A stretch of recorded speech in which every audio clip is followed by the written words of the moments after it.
ശിഷ്യന്മാരോട് യേശു പറയുന്നു, നിങ്ങൾ എന്നോട് കേട്ട വാഗ്ദത്തത്തിന് വേണ്ടി കാത്തിരിക്കണം.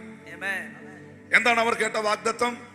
അവർ കേട്ട വാഗ്ദത്തം, ഇനി ഏറെ നാൾ കഴിയും മുൻപേ കാര്യസ്ഥൻ നിങ്ങളുടെ അരികിലേക്ക് വരും, പരിശുദ്ധാത്മാവ് നിങ്ങളുടെ അരികിലേക്ക് വരും. ശബ്ദമുയർത്തി ദൈവത്തിന് നന്ദി പറയാമോ? യോഹന്നാൻ സുവിശേഷം 14-ാം അധ്യായം 16-ാം വാക്യം, ഞാൻ പിതാവിനോട് ചോദിക്കും, അവൻ സത്യത്തിന്റെ ആത്മാവെന്ന മറ്റൊരു കാര്യസ്ഥനെ എന്നേക്കും നിങ്ങളോട് കൂടെ ഇരിക്കേണ്ടതിന് നിങ്ങൾക്ക് തരും. അതായിരുന്നു വാഗ്ദത്തം. ഞാൻ സത്യത്തിന്റെ ആത്മാവെന്ന മറ്റൊരു കാര്യസ്ഥനെ എന്നേക്കും നിങ്ങളോട് കൂടെ ഇരിക്കേണ്ടതിന് നിങ്ങൾക്ക് തരും. യോഹന്നാൻ 15-26 വാക്യത്തിൽ പറയുന്നു, ഞാൻ പിതാവിന്റെ അടുക്കൽ നിന്ന് നിങ്ങൾക്ക് അയപ്പാനുള്ള കാര്യസ്ഥനായി പിതാവിന്റെ അടുക്കൽ നിന്ന് പുറപ്പെടുന്ന സത്യ ആത്മാവ് വരുമ്പോൾ അവൻ എന്നെ കുറിച്ച് സാക്ഷ്യം പറയും. ചേർന്ന് ആമീൻ പറഞ്ഞാട്ടെ. ഹല്ലേലൂയ. എന്തായിരുന്നു വാഗ്ദത്തം? സത്യത്തിന്റെ ആത്മാവ് നിങ്ങളുടെ മേൽ വരും, ഉയരത്തിലെ ശക്തി നിങ്ങളുടെ മേൽ വരും, ഉയരത്തിലെ ശക്തി നിങ്ങൾ ധരിക്കുവാൻ ഇടയായി തീരും. ഞാൻ പറയട്ടെ, ആ ഒരു വാഗ്ദത്തം യേശു കർത്താവിന്റെ ക്രൂശ് മരണത്തിന് ശേഷം, കർത്താവിന്റെ കാൽവരി മരണത്തിന് ശേഷം ശിഷ്യന്മാർ ആ വാഗ്ദത്തത്തിന് വേണ്ടി ജെറുസലേം വിട്ടുപോകാതെ അവർ കാത്തിരുന്നു. അവരതിനു വേണ്ടി വെയിറ്റ് ചെയ്തു. അവരത് വിശ്വസിച്ചു. പറഞ്ഞ വാഗ്ദത്തത്തെ വിശ്വസിക്കണം. സാഹചര്യം കണ്ട് മാറിപ്പോകരുത്. ഒരിക്കലും സാഹചര്യങ്ങൾ കണ്ട് മാറിപ്പോകരുത്. ഇസഹാക്ക് ഗെരാറിലേക്ക് പോകാൻ തീരുമാനിക്കുമ്പോൾ അപ്പന്റെ കാലത്തുണ്ടായ, അബ്രഹാമിന്റെ കാലത്തുണ്ടായ ക്ഷാമം കണ്ടിട്ട് ഇസഹാക്ക് ഈജിപ്തിലേക്ക് പോകാൻ തീരുമാനിക്കുമ്പോൾ ദൈവം ഇസഹാക്കിന് പ്രത്യക്ഷപ്പെട്ട് പറയുന്നു, ഇസഹാക്കെ, നീ ഒരിക്കലും ഈജിപ്തിലേക്ക് പോകരുത്. നിന്റെ പിതാവായ അബ്രഹാമിനോട് ഞാൻ സത്യം ചെയ്തതിനെ, നിന്റെ പിതാവായ അബ്രഹാമിനോട് ഞാൻ വാഗ്ദത്തം ചെയ്തതിനെ ഞാൻ നിന്റെ മേളിൽ നിവർത്തിക്കും. ഞാൻ നിന്റെ മേളിൽ നിവർത്തിക്കും. നമുക്കറിയാം, ഇസഹാക്കിനോട് ദൈവം പറയുന്നു, നിന്റെ പിതാവിനോട് ഞാൻ പറഞ്ഞ ഒത്തിരി വാഗ്ദത്തമുണ്ട്, അതൊത്തിരി പെൻഡിങ് ആയി കിടക്കുന്നുണ്ട്. ആകാശത്തിലെ നക്ഷത്രങ്ങളെ പോലെയും കടൽക്കരയിലെ മണൽച്ചരികൾ പോലെയും ഞാൻ നിന്നെ വർദ്ധിപ്പിക്കും എന്ന് പറഞ്ഞ ദൈവികമായ വാഗ്ദത്തം. നിന്നെ കുറച്ചു കളയുമെന്നല്ല, നിന്നെ തീർത്തു കളയുമെന്നല്ല, നിന്നെ തകർത്തു കളയുമെന്നല്ല, നിന്റെ അപ്പനെ അനുഗ്രഹിച്ചതിനേക്കാൾ കൂടുതൽ നിന്റെ അപ്പന്റെ തലമുറയെ അനുഗ്രഹിക്കുമെന്ന ദൈവികമായ വാഗ്ദത്തം ഇസഹാക്കിനോട് പറയുന്നു. ക്ഷാമം കണ്ടോണ്ടോ, മനുഷ്യനെ കണ്ടോണ്ടോ വാഗ്ദത്തത്തിൽ സംശയിക്കരുത്. ഇസഹാക്ക്, വേദപുസ്തകം പറയുന്നു, അതനുസരിച്ചു. അവൻ ആ ദേശത്ത് വിതച്ചു. അവന് 100 മേനിയുടെ കൊയ്ത്തുണ്ടായി. ആ ദേശത്തിൽ അവൻ വർദ്ധിച്ചു. അവൻ കുഴിച്ച കിണറുകളിലൊക്കെയും വെള്ളമുണ്ടായി. സ്വർഗത്തിലെ ദൈവം അവന് രഹബോത്ത് ഒരുക്കി കൊടുത്തു. ഇന്ന് ഇവിടെ ഇരിക്കുന്ന ദൈവമക്കളോട് പറയുന്നു, വാഗ്ദത്തം ഉള്ള ദൈവിക വാഗ്ദത്തം കേട്ട ഒരു കുടുംബവും ഒരു സഭയും ലജ്ജിച്ചു പോകാൻ ദൈവം അനുവദിക്കത്തില്ല. ലജ്ജിച്ചു പോകാൻ ദൈവം അനുവദിക്കത്തില്ല. ലജ്ജിച്ചു പോകാൻ ദൈവം അനുവദിക്കത്തില്ല. വാഗ്ദത്തങ്ങളിൽ വിശ്വസ്തനായ, വാക്കുമാറാത്തവനായ ദൈവം നിങ്ങൾക്ക് വേണ്ടി അത് ചെയ്തിരിക്കും. സാറയുടെ ഗർഭപാത്രം നിർജീവമാണെങ്കിലും അബ്രഹാമിന്റെ ബലം ക്ഷയിച്ചെങ്കിലും അവിശ്വാസത്തിൽ സംശയിക്കാതെ വിശ്വാസത്തിൽ ശക്തിപ്പെട്ട് വാഗ്ദത്തം ചെയ്തവൻ പ്രവർത്തിക്കുവാൻ ശക്തനെന്നവൻ ഉറച്ചു. എല്ലാരും പറഞ്ഞ്, വാഗ്ദത്തം ചെയ്തവൻ പ്രവർത്തിക്കുവാൻ ശക്തനാണെന്ന് അബ്രഹാം വിശ്വസിച്ചു. ഉറക്കെ പറഞ്ഞ്, വാഗ്ദത്തം ചെയ്തവൻ പ്രവർത്തിക്കുവാൻ ശക്തനാണെന്ന് അബ്രഹാം വിശ്വസിച്ചു. അതവന് നീതിയായി കണക്കിട്ടു.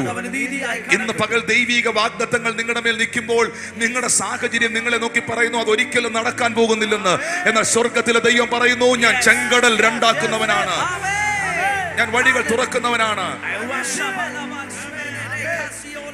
യേശു കർത്താവ് ബെഥേസ്ദ എന്ന കുളക്കരയുടെ കരയിൽ നിൽക്കുമ്പോൾ, ബെഥേസ്ദ കുളക്കരയുടെ കരയിൽ നിൽക്കുമ്പോൾ വിശുദ്ധ യോഹന്നാന്റെ സുവിശേഷം 5-ാം അധ്യായത്തിൽ നമ്മൾ കാണുന്നു, ആ 38 വർഷം രോഗിയായി കിടന്ന മനുഷ്യനോട് യേശു ചോദിക്കുകയാണ്, സൗഖ്യം പ്രാപിക്കുവാൻ നിനക്ക് മനസ്സുണ്ടോ? യോഹന്നാൻ 5-ൽ എഴുതിയിരിക്കുന്നു, 3-4 വാക്യങ്ങളിൽ, നിനക്ക് സൗഖ്യം പ്രാപിക്കുവാൻ മനസ്സുണ്ടോ? അപ്പോ അടുത്ത വാക്യത്തിൽ ആ മനുഷ്യൻ യേശുവിനോട് മറുപടി പറയാണ്, കർത്താവേ, എന്നെ ഈ കുളത്തിലേക്കാക്കുവാൻ എനിക്ക് ആരുമില്ല. എന്നെ കുളത്തിലേക്കാക്കുവാൻ എനിക്കാരുമില്ല. യേശു ചോദിക്കുന്നു, സൗഖ്യമാകാൻ നിനക്ക് മനസ്സുണ്ടോ? പക്ഷെ അവൻ പറയുന്നു, എന്നെ ഈ കുളത്തിലേക്കാക്കാൻ എനിക്കാരുമില്ല. എന്ന് പറഞ്ഞാൽ എന്താ? അവന്റെ ചിന്തയിൽ, അവന്റെ നിരൂപണത്തിൽ, അവന്റെ വിശ്വാസത്തിൽ കുളത്തിൽ ഇറങ്ങുന്നവൻ മാത്രമേ സൗഖ്യമാകത്തുള്ളൂ. ഇന്ന് വരെ അവൻ കണ്ടിട്ടുള്ളത് കുളത്തിൽ ഇറങ്ങിയവർ സൗഖ്യമായതാണ്. ഇന്ന് വരെ അവൻ കേട്ടിട്ടുള്ളത് കുളത്തിൽ ഇറങ്ങിയവർ സൗഖ്യമായതാണ്. അവൻ പറയുന്നു, ഈ കുളത്തിൽ ഇറങ്ങാതെ എനിക്ക് സൗഖ്യം ഉണ്ടാകത്തില്ല. എന്നെ കുളത്തിലേക്ക് ഇറക്കാൻ എനിക്കാരുമില്ല എന്ന് യേശുവിനോട് പറയുമ്പോൾ നിങ്ങളൊരു കാര്യം മനസ്സിലാക്കണം. ആ 38 വർഷം രോഗിയായവന്റെ അകത്ത് ഒറ്റ ചിന്തയാണുള്ളത്: സൗഖ്യമാകണമെങ്കിൽ, വിടുതലുണ്ടാകണമെങ്കിൽ കുളത്തിൽ ഇറങ്ങണം, ഇതിലിറങ്ങണം, ഇറങ്ങണം. എന്നാൽ നിങ്ങളൊരു കാര്യം മനസ്സിലാക്കണം, നീ ചിന്തിച്ചിട്ടില്ലാത്ത വഴികൾ ദൈവത്തിന്റെ കയ്യിൽ നിനക്ക് വേണ്ടിയുണ്ട്. ഞാൻ ഇവിടെ ഇരിക്കുന്ന ചിലരോട് പ്രവചിക്കുകയാണ്, കുളത്തിൽ ഇറങ്ങിയാലേ സൗഖ്യമാകത്തുള്ളൂ എന്നുള്ളത് നിന്റെ ചിന്തയാണ്. എനിക്ക് നിന്നെ കരയിൽ സൗഖ്യമാക്കാൻ കഴിയും. ഞാൻ വീണ്ടും ആവർത്തിക്കുന്നു, കുളത്തിൽ ഇറങ്ങിയാലേ സൗഖ്യമാകത്തുള്ളൂ എന്നുള്ളത് നിന്റെ ചിന്തയാണ്. എനിക്ക് നിന്നെ കരയിൽ സൗഖ്യമാക്കാൻ കഴിയും. ഇന്ന് പകൽ നിന്റെ പക്കലില്ലാത്ത വഴികൾ ദൈവത്തിന്റെ പക്കലുണ്ട്. നിന്റെ കയ്യിലില്ലാത്ത വഴികൾ ദൈവത്തിന്റെ പക്കലുണ്ട്. വിശ്വസിക്കുന്നവരെന്ന് ആത്മാവിൽ അത് സ്വീകരിച്ചേ. ശരിയാണോ? ശരിയാണോ? ഇന്ന് വരെ, ആ നിമിഷം വരെ കരയിൽ ഒരുത്തൻ സൗഖ്യമാകുന്നത് അവൻ കണ്ടിട്ടില്ല. ആ സെക്കൻഡ് വരെ കരയിൽ ഒരുത്തൻ സൗഖ്യമാകുന്നത് അവൻ കണ്ടിട്ടില്ല. കുളത്തിൽ ഇറങ്ങുന്നവനെ സൗഖ്യമാകുന്നത് കണ്ടിട്ടുള്ളൂ. പക്ഷെ കർത്താവിന് പറയാനുണ്ട്, നിന്റെ ഐഡിയ ഒക്കെ മാറ്റിവെച്ചോ, നിന്റെ ടെൻഷനൊക്കെ മാറ്റിവെച്ചോ, നിന്റെ ചിന്തയൊക്കെ മാറ്റിവെച്ചോ. നിന്റെ കയ്യിലില്ലാത്ത വഴികൾ എന്റെ കയ്യിലുണ്ട്. പിശാചേ, ശത്രുവേ, നീ ദൈവസഭയ്ക്ക് വിരോധമായും ദൈവിക പ്രവർത്തികൾക്ക് വിരോധമായും എന്തെല്ലാം പദ്ധതികൾ ഒരുക്കിയാലും സകല സൻബല്ലത്തുമാരുടെയും തോബിയാവുമാരുടെയും ആലോചനകളെ ഉടച്ചു കളഞ്ഞുകൊണ്ട്, ബാബേൽ ഗോപുരം പണിയുന്നവന്റെ ഭാഷയെ മറിച്ചു കളഞ്ഞുകൊണ്ട്, ഞാൻ എന്റെ സഭയെ പണിയും, പാതാള ഗോപുരം അതിനെ ജയിക്കുകയില്ലെന്ന് വാഗ്ദത്തം ചെയ്ത ദൈവത്തിന്റെ കരം യേശുവിന്റെ നാമത്തിൽ തന്റെ ദൂതന്മാരെ അയച്ച്, മീഖായേലിനെ അയച്ച്, ഗബ്രിയേലിനെ അയച്ച്, തന്റെ ദൂതന്മാരെ അയച്ച് അവൻ നിവർത്തിക്കുന്ന ദൈവമാണ്.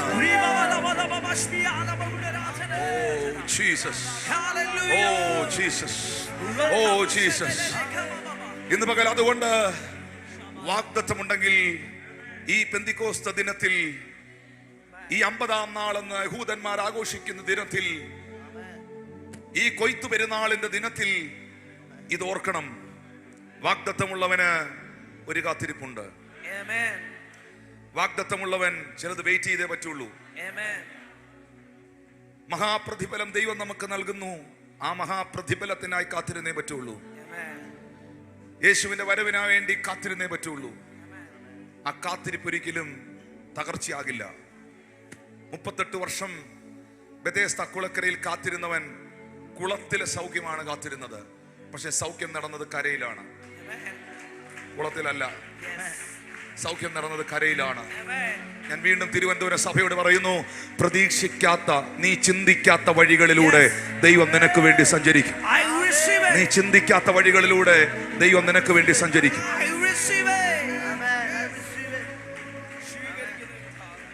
ഹല്ലേലൂയ. നമുക്കറിയാം, ഇവിടെ 5-ാമത്തെ വാക്യത്തിൽ യേശു കർത്താവ് പറയുന്നു, യോഹന്നാൻ വെള്ളം കൊണ്ട് സ്നാനം കഴിപ്പിച്ചു. അപ്പോസ്തല പ്രവൃത്തി 1:5. നിങ്ങൾക്കോ ഇനി ഏറെ നാൾ കഴിയുന്നതിന് മുൻപേ പരിശുദ്ധാത്മാവ് കൊണ്ട് സ്നാനം ലഭിക്കും എന്ന് കൽപ്പിച്ചു. എല്ലാവരും പറഞ്ഞേ, പരിശുദ്ധാത്മ സ്നാനം. എന്താണ് ഈ പരിശുദ്ധാത്മ സ്നാനം എന്ന് പറയുന്നത്? വിവിധ നിലകളിൽ പരിശുദ്ധാത്മാവിന്റെ അളവുകളെ കുറിച്ചും പരിശുദ്ധാത്മാവിന്റെ പ്രവൃത്തികളെ കുറിച്ചും വിശുദ്ധ തിരുവെഴുത്തുകളിൽ രേഖപ്പെടുത്തിയിട്ടുണ്ട്. Different levels, different measurement in the holy ghost. ആത്മതലങ്ങളിൽ വിവിധ അളവുകളെ കുറിച്ച് എഴുതിയിട്ടുണ്ട്. അത് നിങ്ങൾക്ക് കേൾക്കാൻ സന്തോഷമുണ്ടോ? ലൂക്കോസിന്റെ സുവിശേഷം 3-ാം അധ്യായത്തിലേക്ക് വരുമ്പോൾ അതിന് 21, 22, 23 വാക്യങ്ങളിൽ എഴുതിയിട്ടുണ്ട്, ജനമെല്ലാം സ്നാനമേൽക്കുകയിൽ യേശുവും സ്നാനമേറ്റ് പ്രാർത്ഥിക്കുമ്പോൾ സ്വർഗം തുറന്നു. പരിശുദ്ധാത്മാവ് ദേഹരൂപത്തിൽ പ്രാവെന്ന പോലെ അവന്റെ മേൽ ഇറങ്ങി വന്നു. പരിശുദ്ധാത്മാവ് പ്രാവെന്ന പോലെ അവന്റെ മേൽ ഇറങ്ങി വന്നു. യേശുവിന്റെ മേൽ ഇറങ്ങി വന്നു. അപ്പോൾ നിങ്ങൾക്ക് അവിടെ കാണാൻ കഴിയുന്നത് യേശുവിന്റെ സ്നാനത്തിൽ, ഈ നമ്മുടെ കർത്താവായ യേശുവിന്റെ സ്നാനത്തിലാണ് പ്രധാനമായിട്ടും പിതാവിനെയും പുത്രനെയും പരിശുദ്ധാത്മാവിനെയും ഒരേ സ്ഥലത്ത് നമ്മൾ കാണുന്നത്. ശ്രദ്ധിക്കുന്നോ? വെള്ളത്തിൽ നിൽക്കുന്നത് ആരാണ്? പുത്രനായ ക്രിസ്തുവാണ്. യേശുവിനെ സ്നാനപ്പെടുത്താൻ ഇപ്പുറത്ത് നിൽക്കുന്നത് ആരാണ്? സ്നാപക യോഹന്നാനാണ്. സ്നാപക യോഹന്നാൻ ആരാണ്? അബിയാക്കൂറിന്റെ നിയമപ്രകാരം ആലയത്തിൽ ശുശ്രൂഷ ചെയ്യുന്ന സക്രിയാവെന്ന പുരോഹിതന്റെ ഏകപുത്രനാണ്. പൗരോഹിത്യ ക്രമവും കൂറും വെച്ചിട്ട് സക്രിയാവ് കഴിഞ്ഞാൽ അടുത്ത പുരോഹിതനാകേണ്ടത് സ്നാപക യോഹന്നാനാണ്. പീതരത്നം, മാണിക്യം, വൈഡൂര്യം, പുഷ്പരാഗം, നീലക്കല്ല്, ചുവപ്പുനൂൽ ഇവയാൽ തുന്നിച്ചേർത്ത വസ്ത്രം ധരിച്ചുകൊണ്ട്, ഏഫോദ് ധരിച്ചുകൊണ്ട് പ്രാർത്ഥിക്കേണ്ടതായ ഒരു പുരോഹിതനായി നിൽക്കേണ്ടതായ വ്യക്തിത്വമായിരുന്നു സ്നാപക യോഹന്നാൻ. പക്ഷേ പീതരത്നവും മാണിക്യവും വൈഡൂര്യവും പുഷ്പരാഗവും നീലക്കല്ലും ചുവപ്പുനൂലിനാലൊന്നും നിർമ്മിതമായ വസ്ത്രമല്ല, ഒട്ടകത്തിന്റെ തോൽ കൊണ്ടുള്ള വസ്ത്രം ധരിച്ചുകൊണ്ട് വെട്ടിക്കിളിയും കാട്ടുതേനും ഭക്ഷിച്ചുകൊണ്ട് മരുഭൂമിയിൽ വിളിച്ചു പറയുന്നവന്റെ ശബ്ദം ഇത്. യോഹന്നാൻ സ്നാപകൻ ഒരു വോയിസ് ആയിരുന്നു, ഒരു കാലഘട്ടത്തിന്റെ, ഒരു സീസണിന്റെ വോയിസ് ആയിരുന്നു. ഞാൻ ഇന്ന് ഇവിടെ ഇരിക്കുന്ന ശുശ്രൂഷകരോട്, കർത്താവിന്റെ വേല ചെയ്യുന്നവരോട് ഞാൻ ആത്മാവിൽ പ്രവചിക്കുന്നു, ഈ കാലഘട്ടത്തിന്റെ ശബ്ദമാക്കി ദൈവം നിന്നെ മാറ്റും. ഈ കാലഘട്ടത്തിന്റെ ശബ്ദമാക്കി, ഈ കാലഘട്ടത്തിന്റെ ശബ്ദമാക്കി ദൈവം നിന്നെ മാറ്റും. സ്നാപക യോഹന്നാൻ ഒരു കാലഘട്ടത്തിന്റെ ശബ്ദമായിരുന്നു. വേറൊന്നും സ്നാപക യോഹന്നാൻ പറഞ്ഞില്ല. മരുഭൂമിയിൽ വിളിച്ചു പറയുന്നവന്റെ ശബ്ദം ഇത്, വാക്കിത്, ഈസ് എ വോയിസ്. അവനൊരു ശബ്ദമായിരുന്നു. ഹല്ലേലൂയ. ഒരു സീസണെ നോക്കി, അല്ലെങ്കിൽ വരാൻ പോകുന്ന ഒരു കാലഘട്ടത്തെ പ്രവചിച്ച മനുഷ്യനാണ് യോഹന്നാൻ സ്നാപകൻ. വരാൻ പോകുന്ന വലിയൊരു കാലഘട്ടത്തെ, എന്റെ പിന്നാലെ വരുന്നവൻ എന്നേക്കാൾ ബലവാനായവൻ, അവന്റെ ചെരുപ്പിന്റെ വാറഴിപ്പാൻ ഞാൻ യോഗ്യനല്ല. ഞാൻ നിങ്ങളെ ഈ വെള്ളത്തിൽ സ്നാനം കഴിപ്പിക്കുമ്പോൾ അവൻ നിങ്ങളെ പരിശുദ്ധാത്മാവിനാലും അഗ്നിയാലും സ്നാനം കഴിപ്പിക്കും. വീശുമുറം അവന്റെ പക്കലുണ്ട് എന്ന് വരുവാൻ പോകുന്ന വലിയൊരു കാലഘട്ടത്തെ കുറിച്ച് പ്രവചിച്ച മനുഷ്യൻ. ഇപ്പോഴും യോഹന്നാൻ പ്രവചിച്ച ആ കാലത്തിലാണ് ഞാനും നിങ്ങളും ജീവിച്ചിരിക്കുന്നത്. എത്ര പേർക്ക് അത് ഏറ്റെടുക്കാൻ കഴിയുന്നു? ഹല്ലേലൂയ. പരിശുദ്ധാത്മാവ് ഒരു തീ പോലെ ഇറങ്ങുന്ന ഒരു കാലഘട്ടത്തിൽ, പരിശുദ്ധാത്മാവ് അഗ്നിയായി പെയ്തിറങ്ങുന്ന ഒരു കാലഘട്ടത്തിൽ ജീവിക്കുവാൻ കൃപ ലഭിച്ച ദൈവമക്കൾ കരങ്ങളെ അടിച്ച ദൈവത്തിന് നന്ദി പറഞ്ഞേ.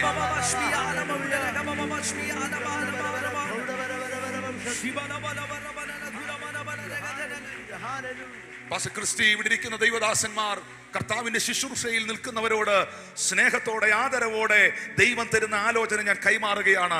യോഹന്നാനെ ഒരു കാലഘട്ടത്തിന്റെ ശബ്ദമാക്കി, ഒരു ഭയമില്ലാത്തവനാക്കി, ധൈര്യമുള്ളവനാക്കി, തന്റേടമുള്ളവനാക്കി, തല ഉയർത്തിപ്പിടിച്ചുകൊണ്ട് കർത്താവിന് വഴി ഒരുക്കുവാൻ യോഹന്നാൻ സ്നാപകനെ പരിശുദ്ധാത്മാവ് നിർത്തിയതുപോലെ ഈ കാലഘട്ടത്തിൽ ഉണർവുകൾക്ക് വഴി തുറക്കുവാൻ ഭവനത്തിന്റെ ശബ്ദമായി, ഈ രാജ്യത്തിന്റെ ശബ്ദമായി, നിന്റെ സഭയുടെ ശബ്ദമായി സ്വർഗത്തിലെ ദൈവം നിന്നെ അഭിഷേകം ചെയ്യുമെന്ന്, നിന്നെ ആ നിലയിൽ എടുത്തുയർത്തുമെന്ന് ആത്മാവ് നിന്നോട് പ്രവചിക്കുകയാണ്. അപ്പോൾ ആ കുളത്തിൽ നിൽക്കുന്ന ആദ്യത്തെ ആൾ ആരാണ്? സ്നാപക യോഹന്നാൻ. സ്നാപക യോഹന്നാൻ ആരാണ്? ന്യായപ്രമാണത്തിന്റെ ഒടുവിലത്തെ അധ്യായം. യോഹന്നാൻ വരെയാണ് ന്യായപ്രമാണം. യോഹന്നാൻ വരെയാണ് ന്യായപ്രമാണം. ന്യായപ്രമാണത്തിന്റെ ഒടുവിലത്തെ ചാപ്റ്റർ, ഏറ്റവും അവസാനത്തെ അധ്യായമാണ് സ്നാപക യോഹന്നാൻ. എന്തുകൊണ്ടാണ് സ്നാപക യോഹന്നാനെ അങ്ങക്ക് ഒട്ടകത്തിന്റെ തോൽ കൊണ്ടുള്ള വസ്ത്രവും വെട്ടിക്കിളിയും കാട്ടുതേനും ഭക്ഷണമായത്? നിന്റെ അപ്പൻ ധരിച്ചതുപോലുള്ള പീതരക്തം, മാണിക്യം, വൈഡൂര്യം, പുഷ്പരാഗം, നീലക്കല്ല്, ചുവപ്പുനൂൽ ഇവയിൽ നിർമ്മിതമായ എഫോദ് ധരിച്ച വസ്ത്രം എന്തുകൊണ്ട് താങ്കൾക്കില്ല? സ്നാപക യോഹന്നാൻ പറയും, എന്റെ അപ്പൻ വരെയായിരുന്നു പൗരോഹിത്യം, എന്റെ അപ്പൻ വരെയായിരുന്നു ആ നിലയിലുള്ള ശുശ്രൂഷ. ഇനി അങ്ങോട്ട് അങ്ങനൊരു കാര്യമില്ല. ആലയത്തിൽ ആട്ടുകൊറ്റനുമായിട്ടോ കാളക്കിടാവുമായിട്ടോ ബലി അർപ്പിക്കാൻ വേണ്ടി ഒരു പുരോഹിതനും പോകേണ്ട ആവശ്യമില്ല. ഇതാ വരുന്നു ലോകത്തിന്റെ പാപത്തെ ചുമക്കുന്ന ദൈവത്തിന്റെ കുഞ്ഞാട്. ഇതാ വരുന്നു ലോകത്തിന്റെ പാപത്തെ ചുമക്കുന്ന ദൈവത്തിന്റെ കുഞ്ഞാട്. He is the Lamb of God. ഇതാ വരുന്ന ലോകത്തിന്റെ പാപത്തെ ചുമക്കുന്ന ദൈവത്തിന്റെ കുഞ്ഞാട്.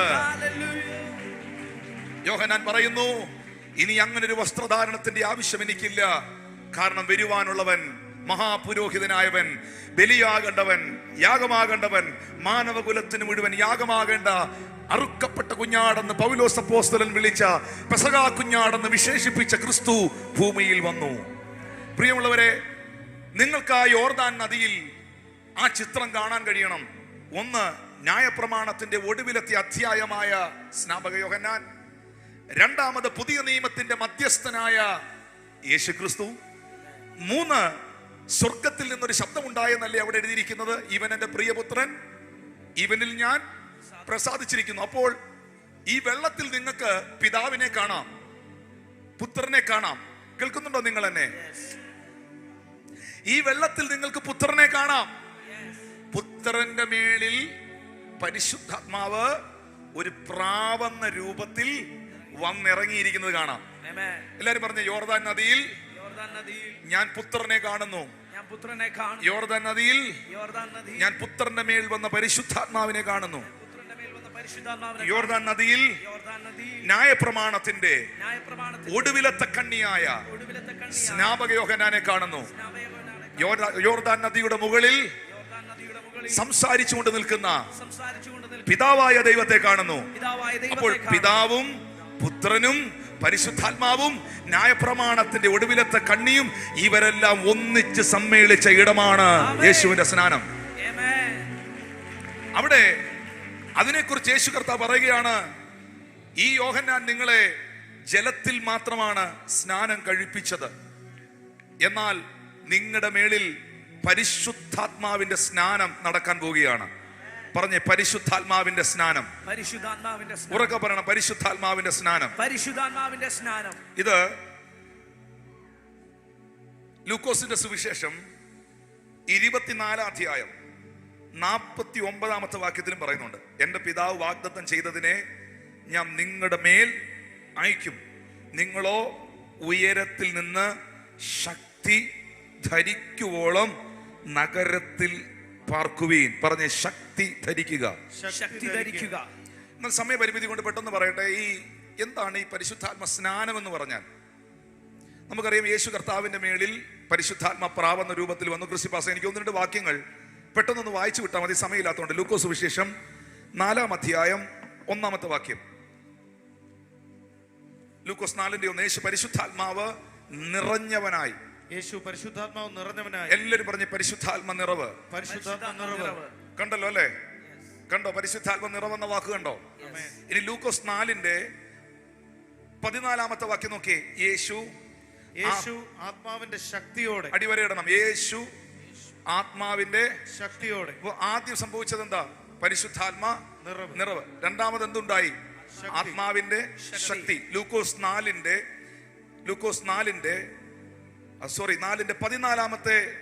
വാക്യത്തിന്റെ അവസാനം, അവന്റെ ശ്രുതി ചുറ്റുമുള്ള നാടങ്ങും പരന്നു. ചേർന്ന് രാമീൻ പറഞ്ഞേ. യേശു കർത്താവ് ദേവാലയത്തിൽ ചെന്നിട്ട് ലൂക്കോസ് 4:18-19 പറയുന്നു, ദരിദ്രരോട് സുവിശേഷം അറിയിക്കാൻ കർത്താവ് എന്നെ അഭിഷേകം ചെയ്യുകയാൽ അവന്റെ ആത്മാവ് എന്റെ മേളിലുണ്ട്. നിങ്ങൾക്ക് എത്ര പേർക്ക് അത് പറയാൻ കഴിയും? അവന്റെ ആത്മാവ് എന്റെ മേളിലുണ്ട്, അവൻ എന്നെ അഭിഷേകം ചെയ്തിരിക്കുന്നു. അപ്പോ വിവിധ പരിശുദ്ധാത്മ പ്രവൃത്തികളെ കുറിച്ചും അതിന്റെ അളവുകളെ കുറിച്ചും യേശുവിനോടുള്ള ബന്ധത്തിൽ തന്നെ നിങ്ങൾക്ക് കാണാൻ പറ്റി. യേശുവിന്റെ മേൽ പരിശുദ്ധാത്മാ വന്നു, യേശു ആത്മാവിന്റെ നിറവിലേക്ക് പോയി, യേശു ആത്മാവിന്റെ ശക്തിയിലേക്ക് പോയി, പിന്നത്തേതിൽ യേശു കർത്താവ് ആത്മാവിന്റെ അഭിഷേകത്തിലേക്ക് പോയി. Different levels. ഹല്ലേലൂയ. എന്നാൽ എന്താണ് പരിശുദ്ധാത്മ സ്നാനം? The baptism in the holy spirit. അതിന്റെ പ്രത്യേകത എന്താ? പരിശുദ്ധാത്മ സ്നാനം എന്ന് പറഞ്ഞാൽ എന്താ? ചില ആളുകൾ ഇങ്ങനെ പറയാറുണ്ട്, എനിക്ക് വിശ്വാസ സ്നാനമൊന്നും സ്വീകരിക്കേണ്ട ആവശ്യമില്ല, ഞാൻ പരിശുദ്ധാത്മ സ്നാനം ലഭിച്ചിട്ടുള്ള ആളാണ്. ഇത് രണ്ടും രണ്ടാണ്. പരിശുദ്ധാത്മ സ്നാനവും വെള്ളത്തിൽ ഇറങ്ങിയുള്ള വിശ്വാസ സ്നാനവും രണ്ടും രണ്ടാണ്. ഇത് രണ്ടും വ്യത്യസ്തമാണ്. ചേർന്ന് രാമീൻ പറഞ്ഞേ. ഈ പരിശുദ്ധാത്മ സ്നാനം എന്ന് പറയുന്നത് നിങ്ങൾക്ക് മനസ്സിലാകുന്ന ഭാഷ പറഞ്ഞുതരാം, കുറച്ച് സമയമേ ഉള്ളൂ. ആദ്യമായി നമുക്കുണ്ടാകുന്ന ആത്മാവിന്റെ അനുഭവമാണ് പരിശുദ്ധാത്മ സ്നാനം. ഫസ്റ്റ് എക്സ്പീരിയൻസ് എന്ന് പറയത്തില്ലേ, അതാ പറഞ്ഞ് നിങ്ങൾ നഗരം വിട്ടു പോകല്, നിങ്ങൾക്ക് എന്തുണ്ടാകാൻ പോവാ? പരിശുദ്ധാത്മ സ്നാനം എന്ന് വെച്ചാൽ ആദ്യമായി പരിശുദ്ധാത്മാവ് നിങ്ങളുടെ മേൽ വരാൻ പോവാ. കേൾക്കുന്നോ നിങ്ങൾ? നമുക്കുണ്ടാകുന്ന ഫസ്റ്റിലെ ഉണ്ടാകുന്ന ആത്മാവിന്റെ അനുഭവമാണ് പരിശുദ്ധാത്മ സ്നാനം. ഇത് ഈ പരിശുദ്ധാത്മ സ്നാനം പ്രാപിച്ച ഒത്തിരി പേര് ഇതിനകത്ത് ഇരിപ്പുണ്ട്. ഞാൻ നിങ്ങളോട് ചോദിക്കട്ടെ, ആദ്യമായിട്ട് ദൈവശക്തി പരിശുദ്ധ ആത്മാവ് നിങ്ങളുടെ മേൽ വന്നത് ഇപ്പോഴും ഓർമ്മയുള്ളവരെന്ന് കൈപൊക്കി കണ്ടോ? എനിക്കറിയാം ഓർമ്മയാണോ? എൻ്റെ ഈ ചുരുങ്ങിയ ശുശ്രൂഷ കാലയളവിൽ 26 വർഷത്തോളമായിട്ടുള്ള ഈ ഷോർട്ട് പീരീഡിൽ ഒരുപാട് അഭിഷിക്തന്മാർ വ്യക്തിപരമായി എനിക്ക് വേണ്ടി പ്രാർത്ഥിക്കുകയും എന്നോടും നമ്മുടെ സഭയോടുമുള്ള ദൈവിക ആലോചന അറിയിക്കുകയും ചെയ്തിട്ടുണ്ട്. റെയ്നാഡ് ബോങ്കെ തൊട്ട് പാസ്റ്റർ ബെന്നിഹിൻ തൊട്ട് പാസ്റ്റർ ക്രിസ് തൊട്ട് ഒരുപാട് ആളുകൾ, ഒത്തിരി പ്രവാചകന്മാർ, ഒത്തിരി അഭിഷിക്തന്മാർ, ഇന്ത്യയിലുള്ളവരും ഇന്ത്യക്ക് പുറത്തുള്ളവരും, അങ്ങനെ ഒത്തിരി പേര്. അപ്പൊ ഇവരൊക്കെ പ്രാർത്ഥിച്ച സമയത്ത്, ഇവരെല്ലാവരും പ്രാർത്ഥിച്ച സമയത്ത് എനിക്ക് അനുഭവങ്ങൾ ഉണ്ടായിട്ടുണ്ട്. എന്നാൽ 2000-ൽ 1999 ഞാൻ രക്ഷിക്കപ്പെടുന്നത്. 2000-ൽ എൻ്റെ വീട്ടിൽ ഒരു ഈവനിങ് ടൈമിൽ നടന്നൊരു പ്രാർത്ഥന. ആ പ്രാർത്ഥനയിൽ ഇന്ന് ഞങ്ങളുടെ പ്രിയ സഹോദരൻ തിരുവനന്തപുരത്ത് തന്നെയുണ്ട്, ഷാജി ബ്രദർ എന്നാണ് അദ്ദേഹത്തിന്റെ പേര്. അദ്ദേഹം മിൽമയിൽ വർക്ക് ചെയ്യുന്ന മനുഷ്യനാണ്. ഇന്ന് മീറ്റിങ്ങിനുണ്ടോ എന്ന് എനിക്ക് അറിഞ്ഞുകൂടാ, പക്ഷെ തിരുവനന്തപുരക്കാരനാണ് അദ്ദേഹം. അന്ന് അടൂരിനടുത്തുള്ള സ്ഥലത്ത്, അടൂര് അവിടെ ഒരു ബൈബിൾ കോളേജ് ഉണ്ട്, ആ ഒരു സ്ഥലത്ത് താമസിക്കുന്ന സമയത്ത് ഞങ്ങളുടെ വീട്ടിൽ ഈവനിങ്ങിൽ പ്രേയറിന് വരുമായിരുന്നു. കോളേജ് പിള്ളേരുടെ സ്റ്റുഡൻസിന്റെ പ്രാർത്ഥന നടക്കുന്ന സമയം ഞങ്ങളൊന്നൊരു 8-10 ചെറുപ്പക്കാർ ഒന്നിച്ച് വട്ടം കൂടി ഇരുന്ന് പ്രാർത്ഥിക്കുകയാണ്. ഞാൻ ആ ദിവസങ്ങളിൽ ഫാസ്റ്റിങ്ങിലാണ്. എൻ്റെ ആഗ്രഹം, എനിക്ക് പരിശുദ്ധാത്മാവിനെ കിട്ടണം, എനിക്ക് പരിശുദ്ധാത്മാവിനെ വേണം, എനിക്ക് പരിശുദ്ധാത്മ ശക്തി പ്രാപിക്കണം, പരിശുദ്ധാത്മ സ്പർശനം ഉണ്ടാകണം. ഫാസ്റ്റിംഗ് ഇരിക്കുകയാണ്. അന്ന് വൈകുന്നേരം ഈ പ്രാർത്ഥന നടക്കുന്ന സമയത്ത് അതിശക്തമേറിയ നിലയിൽ ഒരു ദൈവശക്തി എൻ്റെ മേളിൽ വന്നു. ആ മീറ്റിങ്ങിൽ പങ്കെടുത്ത ചെറുപ്പക്കാർക്കും എൻ്റെ ഭവനത്തിലുള്ളവർക്കും അറിയാം, ഞാൻ ആ കോർണറിലാണ് ഇരുന്നതെങ്കിൽ ഞാൻ പോലും അറിഞ്ഞില്ല. ഞാൻ കുറച്ച് കഴിഞ്ഞ് കണ്ണു തുറന്ന് എഴുന്നേറ്റ് വരുമ്പോൾ ഞാൻ ഇവിടെ ഇരിക്കുകയാണ്. നദി എന്നെ ഒഴുക്കിക്കൊണ്ട് പോയെന്നൊക്കെ പറയത്തില്ലേ, ആ നദി എന്നെ നിയന്ത്രിച്ചു, ആ നദി എന്നെ ഒഴുക്കിക്കൊണ്ട് പോയി എന്ന് പറയില്ലേ. ഒരു ആത്മനദിയിലേക്ക് കർത്താവ് എന്നെ ഇറക്കി. ഞാൻ ഇങ്ങനെ നിങ്ങളോട് പറയുന്നത്, ഇത് മറ്റൊരു കാര്യം പറയാനാണ് ഞാനത് പറഞ്ഞത്. അന്നുണ്ടായ ആ സാന്നിധ്യവും ശക്തിയും നിറവും എന്നെ സംബന്ധിച്ച് എനിക്ക് പരിശുദ്ധാത്മ സ്നാനം ലഭിച്ചതാണ്. അതിനേക്കാളും വലിയ പവറിൽ ദൈവം എന്നെ കൊണ്ടുപോയിട്ടുണ്ട്. അതിനേക്കാളും വലിയ ദൈവശക്തി പിന്നത്തേതിൽ ഞാൻ എക്സ്പീരിയൻസ് ചെയ്തിട്ടുണ്ട്. അതിനേക്കാളും റെയ്നാഡ് ബോങ്കയൊക്കെ ഇമ്പാർട്ടേഷൻ നൽകി പ്രാർത്ഥിച്ച് കഴിഞ്ഞ് 2 ദിവസം ഞാൻ എൻ്റെ സഹോദരങ്ങളോട് പറഞ്ഞിട്ടുണ്ട്. 2 ദിവസം ഭക്ഷണം പോലും കഴിക്കണമെന്ന് തോന്നാതെ, മുറിയിൽ നിന്ന് പുറത്തിറങ്ങാൻ പറ്റാതെ ഇരുന്ന് പ്രാർത്ഥിച്ച അനുഭവങ്ങളുണ്ട്. അത്ര ഹെവി ആയിരുന്നത്. എന്നാൽ എനിക്കാദ്യം ഉണ്ടായ അനുഭവം ഇല്ലേ, ആ 2000-ൽ ആദ്യം എൻ്റെ വീട്ടിൽ വെച്ചുണ്ടായ അനുഭവം, അത് ഞാൻ മറക്കില്ല. അത് പരിശുദ്ധാത്മ സ്നാനമായിരുന്നു. 2-3 കാര്യങ്ങൾ ഞാൻ ഇപ്പോഴും ഓർക്കുന്നു. എൻ്റെ വിവാഹ ദിവസം കർത്താവിൻ്റെ അഭിഷിക്തൻ പാസ്റ്റർ എം.എ. വർഗീസ് ഞങ്ങളെ കൈപിടിപ്പിച്ചു തന്ന, ആയിരക്കണക്കിന് ജനങ്ങളുടെ സാന്നിധ്യത്തിൽ നടത്തപ്പെട്ട ആ വിശുദ്ധ വിവാഹം ഞാൻ മറക്കില്ല, ആ മൂമെന്റ്. 2, ദി ബെന്തിക്കോസ് മിഷൻ എന്ന് പറയുന്ന കൊട്ടാരക്കരയിലുള്ള വലിയൊരു കൂട്ടായ്മയിൽ ഒരു മാസയോഗത്തിൽ ആയിരക്കണക്കിന് വിശുദ്ധന്മാരുടെ ദൈവമക്കളുടെ നടുവിൽ ഒരാൾ, അന്ന് സ്നാനപ്പെടാൻ ഞാൻ മാത്രമേ ഉള്ളായിരുന്നു, ഒറ്റ ഒരാൾ, ഞാൻ മാത്രം ഇറങ്ങി ഒരു അഭിഷിക്തന്റെ കയ്യിലൂടെ, അവിടുത്തെ ഏറ്റവും ശ്രേഷ്ഠനായ ഒരു അപ്പോസ്തലന്റെ കരത്തിലൂടെ ദൈവം എനിക്ക് നൽകിയ ആ സ്നാന ശുശ്രൂഷ ഞാൻ മറക്കില്ല. അപ്പൊ ഞാൻ സ്നാനപ്പെട്ട മൂവ്മെന്റ് എനിക്ക് ഓർമ്മയുണ്ട്. നിങ്ങൾ സ്നാനപ്പെട്ട മൂവ്മെന്റ് ഓർമ്മയുള്ളവരുന്ന് കൈപൊക്കി കണ്ടോ? കല്യാണ ദിവസം ഓർമ്മയുള്ളവരെന്ന് കൈ ഉയർത്തിയേ. കല്യാണ ദിവസം, ഇതൊക്കെ ഏറ്റവും പ്രധാനപ്പെട്ട ദിവസങ്ങളായിരുന്നു. ഓർമ്മയില്ലേ? ഓർമ്മ വേണം. Praise the Lord. നീ ഓർക്കണ്ട, പിന്നെ ഓർത്താ മതി. ചേർന്ന് രാമ്യം പറഞ്ഞേ ഹല്ലേലൂയ. അപ്പൊ ആ ദിവസം നമുക്കൊരിക്കലും മറക്കാൻ പറ്റില്ല. അതുപോലെയാണ് പരിശുദ്ധാത്മാവ് നമ്മുടെ മേളിൽ ആദ്യമായി വന്ന ആ ഫസ്റ്റ് എക്സ്പീരിയൻസ്. അത് അനുഭവിച്ചവരൊന്ന് കരമടിച്ച് കർത്താവിന് നന്ദി പറഞ്ഞേ. ആ ഫസ്റ്റ് എക്സ്പീരിയൻസ്. ഞാനതിന് ഒരു വാക്യം ഒന്ന് തെളിയിക്കാൻ, അതിനൊരു തെളിവിനായി വായിക്കുന്നു. അപ്പോസ്തല പ്രവൃത്തികൾ 11-ാം അധ്യായം 15-16 വാക്യങ്ങൾ. അപ്പോസ്തല പ്രവൃത്തി 11, 15, 16. ഞാൻ സംസാരിച്ചു തുടങ്ങിയപ്പോൾ പരിശുദ്ധാത്മാവ് ആദിയിൽ നമ്മുടെ മേൽ എന്ന പോലെ അവരുടെ മേലും വന്നു. നിങ്ങൾ ആ വാക്യം ശ്രദ്ധിച്ചില്ലെങ്കിൽ ഞാൻ ഈ പറയുന്നത് മനസ്സിലാത്തില്ല. പത്രോസ് അപ്പോസ്തലൻ വാ തുറന്ന് സംസാരിച്ചു തുടങ്ങിയപ്പോൾ പരിശുദ്ധാത്മാവ് ആദിയിൽ എന്ന് വെച്ചാൽ ഈ പെന്തിക്കോസ്ത് ദിനത്തിൽ അപ്പോസ്തലന്മാരുടെ മേൽ വന്നതുപോലെ അവരുടെ, മോനെ ശ്രദ്ധിക്കണം, അവരുടെ മേലും വന്നു. ഈ സംഭവം ഉണ്ടായി കഴിഞ്ഞപ്പം, ഇത് നടന്നു കഴിഞ്ഞപ്പം അടുത്ത വാക്യത്തിൽ പത്രോസ് എന്നാ പറഞ്ഞേ? അപ്പോൾ ഞാൻ യോഹന്നാൻ വെള്ളം കൊണ്ട് സ്നാനം കഴിപ്പിച്ചു, നിങ്ങൾക്ക് പരിശുദ്ധാത്മാവ് കൊണ്ട് സ്നാനം ലഭിക്കും എന്ന് കർത്താവ് പറഞ്ഞ വാക്ക് ഓർത്തു. പിടികിട്ടിയോ? മനസ്സിലായില്ല? തിരുവനന്തപുരംകാരെ മനസ്സിലാക്കാൻ ഇച്ചിരി വേണം, കുറച്ചുകൂടെ കാര്യമായിട്ട് പറയണം. ആദ്യമായി ഒരു കൂട്ടത്തിന്റെ മുകളിലേക്ക് പരിശുദ്ധാത്മാ വരികയാണ്. ആരാ ശുശ്രൂഷിക്കുന്നേ? ആളുടെ പേര് പറ. ഞാൻ ഇനി നിങ്ങളുടെ രീതിയിൽ സംസാരിക്കണോ? പറഞ്ഞേ. പത്രോസ് സംസാരിക്കുകയാണ്, പത്രോസ് പ്രസംഗിക്കുകയാണ്. പത്രോസ് പ്രസംഗിച്ചപ്പോ അതുവരെ ആ കൂട്ടത്തിന്റെ മേളിൽ എന്ത് വന്നിട്ടില്ല? ആ പുറകിലിരിക്കുന്ന ബ്രദർ പറഞ്ഞ ആര് വന്നിട്ടില്ല? പരിശുദ്ധാത്മാ വന്നിട്ടില്ല. എന്നാൽ പൊടുന്നനവേ ആ മെസ്സേജ് പറഞ്ഞുകൊണ്ടിരുന്നപ്പോൾ ഇവർ എല്ലാം മേളിലേക്ക് പരിശുദ്ധാത്മാവ് വന്നു. ഉടനെ പത്രോസ് അപ്പോസ്തലൻ പറയുകയാണ്, യോഹന്നാൻ വെള്ളം കൊണ്ട് സ്നാനം കഴിപ്പിച്ചു, നിങ്ങൾക്ക് പരിശുദ്ധാത്മാവ് കൊണ്ട് സ്നാനം ലഭിക്കുമെന്ന് കർത്താവ് പറഞ്ഞ വാക്ക് അന്നേരം ഓർത്തെന്ന്. അപ്പൊ പരിശുദ്ധാത്മ സ്നാനം എന്ന് പറഞ്ഞാൽ എന്നാ? ആദ്യമായി ആത്മാവിൽ ഉണ്ടാകുന്ന അനുഭവം. ഒന്ന് കരമടിച്ച് കർത്താവിന് നന്ദി പറഞ്ഞു. ആദ്യമായി ആത്മാവിൽ ഉണ്ടാകുന്ന അനുഭവം. 1, 2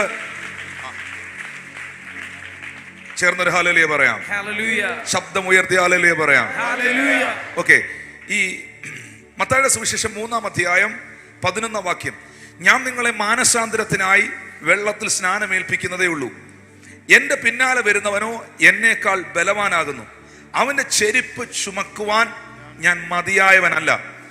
അവൻ നിങ്ങളെ പരിശുദ്ധാത്മാവ് കൊണ്ടും തീ കൊണ്ടും സ്നാനം കഴിപ്പിക്കും. ചേർന്ന് ആമേൻ പറഞ്ഞേ. അവൻ നിങ്ങളെ പരിശുദ്ധാത്മാവ് കൊണ്ടും തീ കൊണ്ടും സ്നാനം കഴിപ്പിക്കും.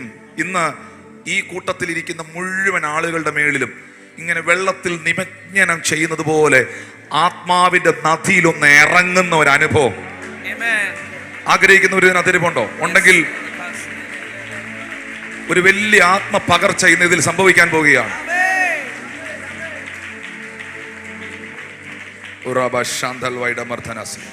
കാരണം ഞാൻ പറയാം, ഈ ശമരിയ പട്ടണത്തിൽ ക്രിസ്തുപാസ് ഇത് പ്രത്യേകം നമ്മുടെ പാസ്റ്റർമാരെല്ലാം ശ്രദ്ധിക്കേണ്ട ഒരു കാര്യമാണ്. എല്ലാവരുടെ മേളിലും യഥാർത്ഥമായി ദൈവത്തിന്റെ പരിശുദ്ധാത്മാവ് വരാൻ വേണ്ടി പ്രാർത്ഥിക്കണം. വലിയ ആത്മപകർച്ച നടക്കണം. ചേർന്ന് ആമേൻ പറഞ്ഞേ. മോശയുടെ മേളിൽ കിടന്ന ആത്മാവിനെ എടുത്ത് ആ 70 പേരുടെ മേളിലേക്ക് പകർന്നു കൊടുത്തപ്പോൾ അവിടെ എഴുതിയിരിക്കുന്നു, അവരും പ്രവചിച്ചു. കാരണം മോശ ആരായിരുന്നു? മോശ പ്രവാചകനായിരുന്നു. ആ സ്പിരിറ്റിന്റെ ഇമ്പാർട്ടേഷൻ ഉണ്ടായി. ചേർന്ന് ആമേൻ പറയാം. ശമരിയ പട്ടണത്തില് അപ്പോസ്തല പ്രവൃത്തി 8-ാം അധ്യായം, അപ്പോസ്തലന്മാരുടെ പ്രവൃത്തികൾ 8-ാം അധ്യായം 14, 15, 16 വാക്യത്തിൽ എഴുതിയിട്ടുണ്ട്. അനന്തരം യെരൂശലേമിലുള്ള അപ്പോസ്തലന്മാർ ശമരിയയിൽ ദൈവവചനം കൈക്കൊണ്ട് എന്ന് കേട്ട് പത്രോസിനെയും യോഹന്നാനെയും അവർ അടുക്കൽ അയച്ചു. അവര് ചെന്ന് അവർക്ക് പരിശുദ്ധാത്മാവ് ലഭിക്കേണ്ടതിന് അവർക്ക് വേണ്ടി പ്രാർത്ഥിച്ചു. കേൾക്കുന്നോ? ഇന്ന് അങ്ങനെ ഒരു പ്രാർത്ഥന ഇവിടെ ഉണ്ടാവും. സന്തോഷമില്ലല്ലോ, എന്നാ പിന്നെ പ്രാർത്ഥിക്കണ്ട. അവർക്ക് പരിശുദ്ധാത്മാവ് ലഭിക്കേണ്ടതിനായി പ്രാർത്ഥിച്ചു. ഇത് പൈസ കൊടുത്ത് മേടിക്കാൻ പറ്റുന്നതല്ല. ഞാൻ ഒരു രാജ്യത്ത് പോയ സമയത്ത് ഞാൻ ചോദിച്ചു, ആ ദൈവദാസനെ എനിക്കൊന്ന് കാണാൻ പറ്റുമോ എന്ന് ചോദിച്ചു. അപ്പം എൻ്റെ അടുത്ത് ചോദിച്ചു, അദ്ദേഹത്തിൻ്റെ പ്രൈവറ്റ് സെക്രട്ടറി എന്നോട് ചോദിച്ചു, എന്തിനാണ് അദ്ദേഹത്തെ കാണുന്നതിൻ്റെ ആവശ്യം പറയാൻ പറഞ്ഞു. ഞാൻ പറഞ്ഞു, അദ്ദേഹം വലിയൊരു അഭിഷിക്തനാണല്ലോ, ആ അഭിഷേകത്തിൻ്റെ ഒരു പകർച്ച എനിക്കും ലഭിക്കേണ്ടതിന് വേണ്ടി പ്രാർത്ഥിക്കാനാന്ന് പറഞ്ഞു. അപ്പോൾ എൻ്റെ അടുത്ത് പറഞ്ഞു, ഇത്ര $1 കയ്യിലെടുത്തോളാൻ പറഞ്ഞു.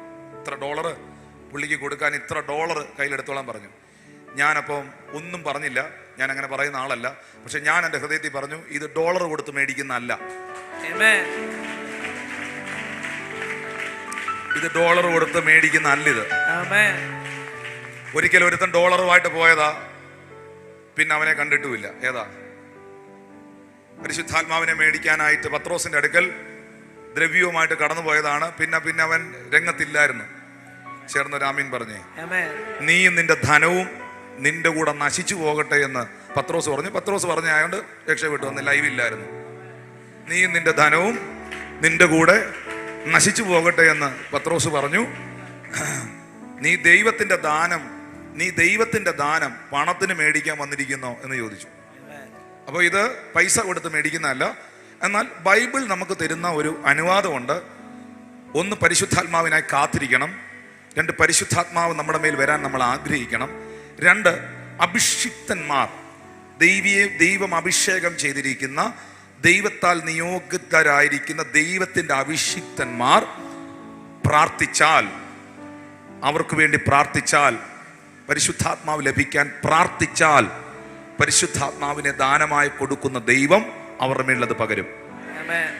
നോക്കിയേ, ഇനി ഈ ഭാഗം ഒന്ന് ശ്രദ്ധിച്ചില്ലെങ്കിൽ പരിശുദ്ധാത്മ സ്നാനം ഫസ്റ്റ് എക്സ്പീരിയൻസ് ആണെന്നുള്ളത് നമുക്ക് പിന്നെ കിട്ടൂല.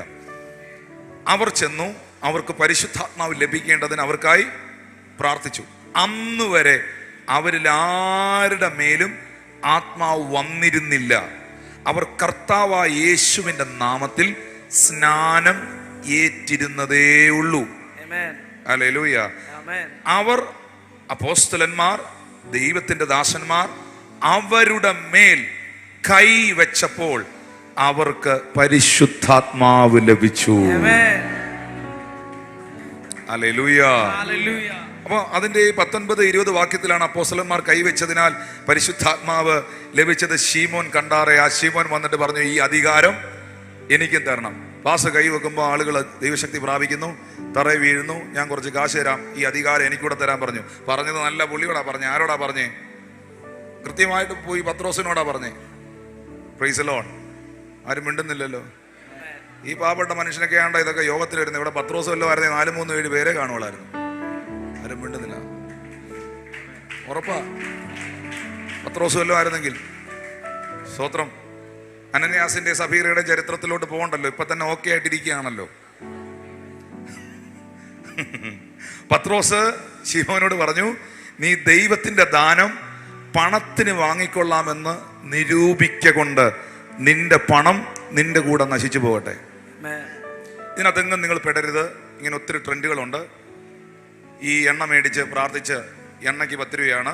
ഈ എണ്ണയ്ക്ക് എത്ര? 10 രൂപയാണോ? ഇപ്പോൾ 10 രൂപയൊക്കെ മാറി. ഈ എണ്ണയ്ക്ക് 100 രൂപയാണ്. ഈ എണ്ണ എടുത്ത് നിങ്ങൾ പൊത്തി പ്രാർത്ഥിച്ചാൽ നിങ്ങൾക്ക് പരിശുദ്ധാത്മാവിനെ കിട്ടും.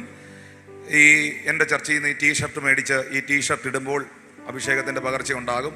ഇങ്ങനൊന്നും പറയുന്നതിനകത്തൊന്നും പെടരുത്. ദൈവത്തിന്റെ ദാനം പൈസ കൊടുത്ത് മേടിക്കാൻ പറ്റുന്നതല്ല. ഒന്ന് കരമടിച്ച് കർത്താവ്, അത് ദൈവത്തിന്റെ കരുണയാണ്. അത് ദൈവത്തിന്റെ കരുണയാണ്. ദൈവിക ശുശ്രൂഷകൾ പോലും ദൈവത്തിന്റെ ദാനമാണ്. കർത്താവ് പറയുന്നു, നിങ്ങൾക്ക് സൗജന്യമായി ലഭിച്ചത് നിങ്ങൾ സൗജന്യമായി കൊടുക്കേണ്ടവരാണ്. ഒന്ന് ചേർന്ന് കർത്താവിന് നന്ദി പറഞ്ഞേ. എണ്ണ പൂശി പ്രാർത്ഥിക്കണം. എണ്ണ പൂശി പ്രാർത്ഥിക്കാൻ ബൈബിളിൽ അനുവാദം തന്നിട്ടുണ്ട്. അപ്പോസ്തലന്മാർ എണ്ണ പൂശി പ്രാർത്ഥിച്ചു. മൂപ്പന്മാർ എണ്ണ പൂശി പ്രാർത്ഥിച്ചു. അത് നമ്മൾ ഇപ്പം ഒലിവ് ഓയിൽ എന്ന് പറഞ്ഞൊരു ഓയിലുണ്ട്. സാധാരണ ഒലിവ് ഓയിൽ ഉപയോഗിക്കുന്നത് സലാഡ് ഉണ്ടാക്കാനാ. സലാഡിനകത്തൊക്കെ ഒഴിച്ചാൽ നല്ലതാ. വല്ലതും കേൾക്കുന്നുണ്ടോ? എന്നാൽ ഇതേ ഒലിവ് ഓയിൽ പ്രാർത്ഥിച്ച് തൈലക്കൊമ്പിനകത്ത് ഒഴിച്ച് സാമുവേൽ കൊണ്ടുപോയി ദാവീദിന്റെ മേളിലോട്ട് ഒഴിച്ചപ്പോൾ ആത്മാവ് അവന്റെ മേളിൽ വന്നു. അപ്പം ഓരോ സ്ഥലങ്ങളും, ഞങ്ങളൊരു സ്ഥലത്ത് പ്രാർത്ഥിക്കാൻ പോകുമ്പോൾ കഴിഞ്ഞ ദിവസം ഒരു ഗോഡൗണ്, ഒരു സിമെന്റ് ഗോഡൗണ്, ഒരു ദൈവദാസൻ വാങ്ങിച്ചു, വിലയ്ക്ക് മേടിച്ചിട്ട് അതിനെ ചർച്ചാക്കി പണിതു, കൺവേർട്ട് ചെയ്തു. ഞാൻ അവിടെ പ്രാർത്ഥിക്കാൻ ചെന്നപ്പോൾ ഞാൻ ആദ്യം പറഞ്ഞ വാക്കിതാണ്, ഇതിൻ്റെ ഉടമസ്ഥൻ ഈ ഗോഡൗൺ പണിഞ്ഞത് സിമെന്റ് കൂട്ടി വെക്കാനും മറ്റു പല കാര്യങ്ങൾക്കുമാണ്. പക്ഷെ ഇന്ന് ഞങ്ങൾ ഒന്നിച്ച് പ്രാർത്ഥിച്ച് ഈ സ്ഥലത്തെ വിശുദ്ധീകരിച്ച് ഈ സ്ഥലത്തിന്റെ പ്രവർത്തനങ്ങളെ കൺവേർട്ട് ചെയ്യുകയാണ്. ഇതിനെ കൺവേർട്ട് ചെയ്യുകയാണ്.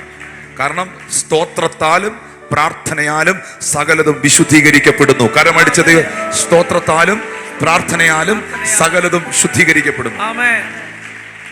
അപ്പോൾ എണ്ണ പൂശി പ്രാർത്ഥിക്കേണ്ടെന്നല്ല ബൈബിൾ പറയുന്നത്. ഈ പൈസ കൊടുത്ത് എണ്ണയൊക്കെ മേടിച്ച്, പണ്ട് ഞങ്ങളുടെ അമ്മ, ഞങ്ങളൊരു സാമുദായിക സഭയിലായിരുന്ന സമയത്ത് ഒരു സ്ഥലത്ത് പ്രാർത്ഥിക്കാൻ പോകുമായിരുന്നു.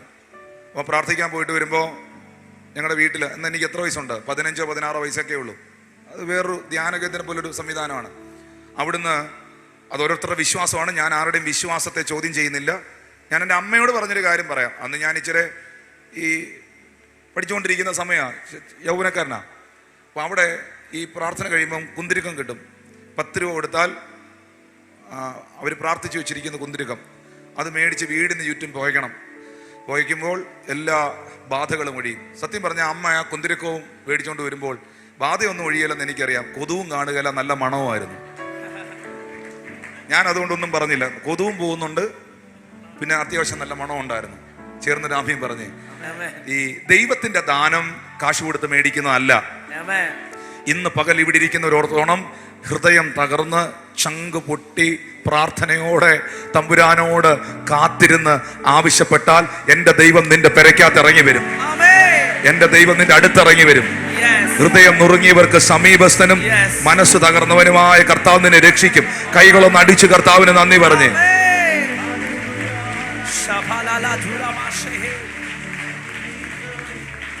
ശബ്ദമുയർത്തി ഹല്ലേലൂയ. അപ്പോൾ അപ്പോസ്തലന്മാർ അവരുടെ മേൽ കൈവച്ചപ്പോൾ പരിശുദ്ധാത്മാവ് അവരുടെ മേൽ വന്നു. നിങ്ങൾക്കറിയാമോ, ആഭിചാരകനായ താഴോട്ടൊന്ന് വായിച്ചേ, 22-21 വാക്യത്തിൽ പോയെ. നിന്റെ ഹൃദയം ദൈവസന്നിധിയിൽ നേരിലുള്ളത് ആകെ അല്ലാത്തതിനാൽ ഈ കാര്യത്തിൽ നിനക്ക് പങ്കും ഓഹരിയുമില്ല. ഓക്കെ, മാനസാന്തരപ്പെട്ട് കർത്താവിനോട് പ്രാർത്ഥിക്കാം, പക്ഷെ നിന്റെ ഹൃദയത്തിലെ നിരൂപണം ക്ഷമിച്ചു കിട്ടുമായിരിക്കും. അത്രേ ഉള്ളൂ. പരിശുദ്ധാത്മാവിനെ പ്രാപിക്കാൻ ആഗ്രഹിക്കുന്ന എത്ര പേരുണ്ട്? കൈ ഉയർത്തി പിടിച്ചോ. പരിശുദ്ധാത്മാവ്, ഇന്ന് പെന്തിക്കോസ് നാളാ, ഇന്ന് പെന്തിക്കോസ് ദിനമാ. ഇന്ന് എന്ത് ദിവസമാ? പെന്തിക്കോസ് ദിനമാ. പരിശുദ്ധാത്മാവിനെ പ്രാപിക്കാൻ സ്വീകരിക്കാൻ എത്ര പേര് ആഗ്രഹിക്കുന്നു? ഇല്ല, കണ്ണ് തുറന്നു പിടിച്ചോ, കൈ ഉയർത്തി പിടിച്ചോണം, കണ്ണും തുറന്നു പിടിച്ചോണം. ഞാൻ ആ വാക്യം പറയാം. നീ വഷളത്വമെല്ലാം വിട്ട് മാനസാന്തരപ്പെട്ട് കർത്താവിനോട് പ്രാർത്ഥിക്കുക. എനിക്ക് വചനത്തെ ഉള്ളത്, എന്നോട് പണങ്ങല്ലേ, ഞാൻ വചനം വായിക്കുക. നീ വഷളത്വമെല്ലാം വിട്ട് മാനസാന്തരപ്പെട്ട് കർത്താവിനോട് പ്രാർത്ഥിക്കുക. പ്രാർത്ഥിച്ചാൽ ഇന്ന് പകൽ നിന്റെ മേളിൽ ദൈവത്തിന്റെ ശക്തി ഇറങ്ങി വരും. ഒന്ന് കരമടിച്ച് കർത്താവിന് നന്ദി പറയാം. ശബ്ദം ഉയർത്തി കർത്താവിന് നന്ദി പറയാം. പരിശുദ്ധാത്മാവെ എന്നെ നിറയ്ക്കണമേ, പരിശുദ്ധാത്മാവെ നിന്റെ ശക്തി എന്റെ മേൽ പകരണമേ. ആ കരങ്ങൾ അടിച്ചതൊന്ന് സ്വീകരിക്കാൻ ഇന്ന് പകൽ തയ്യാറായ ആ വലിയ ദൈവശക്തി എന്റെ മേളിൽ കർത്താവ് പകരട്ടെ. ഓ ശഖമരദനസിയ. ദൈവമക്കളെ, ഞാൻ ഇതിന്റെ കൂട്ടത്തിൽ ഒരു കാര്യം ഒന്ന് പെട്ടെന്ന് പറഞ്ഞു പോവുകയാണ്. ഈ ഒരാളുടെ മേളിൽ ദൈവത്തിന്റെ പരിശുദ്ധാത്മാവ് ഉണ്ടെങ്കിൽ, അതിന് 2-3 സൈൻ ഉണ്ട്. പറഞ്ഞ ദൈവത്തിന്റെ ആത്മാവ് ഒരു വ്യക്തിയിലുണ്ടെങ്കിൽ പ്രധാനമായും 3 കാര്യങ്ങൾ കാണാം. കേൾക്കാൻ റെഡിയാണോ? അതുകൂടെ പറഞ്ഞ് പ്രാർത്ഥിച്ചാ പോരെ? പരിശുദ്ധാത്മാവ് ഒരാളിലുണ്ടെങ്കിൽ പരിശുദ്ധാത്മാവ് ഒരാളിലുണ്ടെങ്കിൽ പ്രധാനമായും 3 കാര്യങ്ങൾ കാണാം. ഒന്നാമത്തെ കാര്യം വായിച്ചേ, അപ്പോസ്തല പ്രവൃത്തി 4:31. ഇങ്ങനെ പ്രാർത്ഥിച്ചപ്പോൾ അവർ കൂടിയിരുന്ന സ്ഥലം കുലുങ്ങി, എല്ലാവരും പരിശുദ്ധാത്മാവ് നിറഞ്ഞവരായി. അതുകൊണ്ട് എന്ത് സംഭവിച്ചു? ദൈവവചനം ധൈര്യത്തോടെ പ്രസ്താവിച്ചു. പരിശുദ്ധാത്മാവുള്ളവനിൽ ഒന്നാമത് കാണുന്ന കാര്യം എന്താ കാണുന്നേ? കർത്താവിന് വേണ്ടിയും തൻ്റെ വചനത്തിന് വേണ്ടി സ്റ്റാൻഡ് ചെയ്യാനുള്ള ഒരു ധൈര്യം. ഏത് പുള്ളിയുടെ മുമ്പിൽ ഉറച്ചു നിൽക്കാനുള്ള ഒരു ധൈര്യം. ഞാൻ വീണ്ടും ഒരു കാര്യം എടുത്തു പറയാണ്. രണ്ടു പേരുടെ മുമ്പിൽ എഴുന്നേറ്റ് നിന്ന് രണ്ട് വാക്ക് പറയാൻ മുട്ടിടിക്കുന്ന നിന്നെ 10,000ങ്ങളുടെ നടുവിൽ നിർത്തി, ഓ യേശുവിന്റെ നാമത്തിൽ, ഇതാരോടുള്ള ഒരു ദൂതാണ്. രണ്ട് വാക്ക് പറയാൻ രണ്ടു പേരുടെ മുമ്പിൽ നിന്നാൽ മുട്ടിടിക്കുന്ന നിന്നെ പ്ലാറ്റ്ഫോമുകളിൽ നിർത്തി 10,000ങ്ങൾക്ക് വേണ്ടി ദൈവവചനം ശുശ്രൂഷിപ്പിക്കാൻ എന്റെ ദൈവം വിശ്വസ്തനാണ്. വിശ്വസിക്കുന്നവർ കൈകൾ അടിച്ചാത്മാവിൽ ദൈവത്തിന് നന്ദി പറഞ്ഞു. അപ്പോ പരിശുദ്ധാത്മാവ് ഉള്ളവനിൽ ഉണ്ടാകുന്ന കാര്യം എന്നാ? ധൈര്യം. ഞാൻ കഴിഞ്ഞ ദിവസം ഗുജറാത്തി മീറ്റിങ്ങിന് പോയി. ഷിജിനുണ്ടായിരുന്നു. അങ്ങനെ ഈ ലൈവിന്റെ സൗണ്ട് എനിക്ക് ഒരു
ജീവിതത്തിൽ ആദ്യമായി 1.5 മണിക്കൂർ ഇംഗ്ലീഷിൽ പ്രസംഗിച്ച് ഞാൻ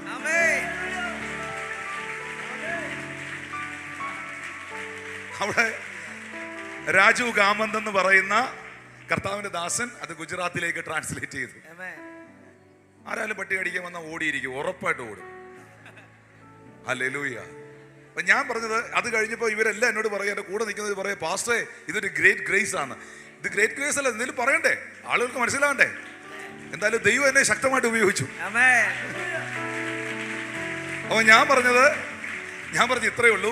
യേശു കർത്താവ് മുക്കുവന്മാരെ ശുശ്രൂഷയ്ക്ക് വേണ്ടി വിളിച്ചു. കാറ്റിന്റെയും കടലിന്റെയും ഈ തിരകളുടെയൊക്കെ ഇടയിലൂടെ കിടന്ന് കളിച്ചവരെ കർത്താവിന് ശുശ്രൂഷയ്ക്ക് വേണ്ടി വിളിച്ചു. എന്നിട്ടും അവരിൽ പലയിടത്തും ഞാൻ ധൈര്യക്കുറവ് കണ്ടിട്ടുണ്ട്. നിങ്ങൾ ശ്രദ്ധിക്കണം, എല്ലാവരും പ്രസംഗിക്കുമ്പം പറയുന്ന ഒരു കാര്യമുണ്ട്. ഞാനൊരു തിരുത്തൽ കൊണ്ടുവരികയാണ്, ഒരു മാറ്റം കൊണ്ടുവരികയാണ്. എന്നെ വിമർശിച്ചാലും കുഴപ്പമില്ല, ഞാനൊരു തിരുത്തൽ കൊണ്ടുവരികയാണ്.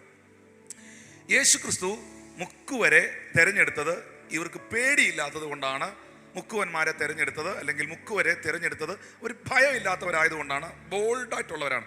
എൻ്റെ ചോദ്യം ഇതാണ്, ഈ മുക്കുവനായ പത്രോസ്, ഈ സഹോദരന്മാര് ബോൾഡായിരുന്നോ? കാറ്റും കടലും വന്നപ്പോൾ അവരതിനെ വിശ്വാസത്തോടെ നേരിടുകയായിരുന്നോ? ഞങ്ങൾ ചാവാൻ പോവാന്നേ എന്ന് പ്രാർത്ഥിക്കുമായിരുന്നോ?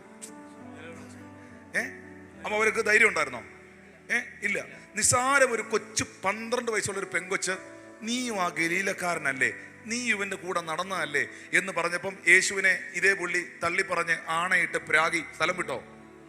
പറ. അപ്പൊ ആ ധൈര്യം ഉണ്ടായിരുന്നോ? ഞാൻ പറയുന്നു, ഈ ധൈര്യം എന്ന് പറയുന്നത് ഭാര്യ അടിക്കുന്ന ധൈര്യത്തെ കുറിച്ചല്ല. ആരും മിണ്ടല്ലോ. Praise Lord. കമ്പോളത്തിൽ ഇറങ്ങി ഈ കവലച്ചട്ടമ്പിയായി കളിക്കുന്ന ഒരു ധൈര്യം ഉണ്ടല്ലോ, ആ ധൈര്യമല്ല.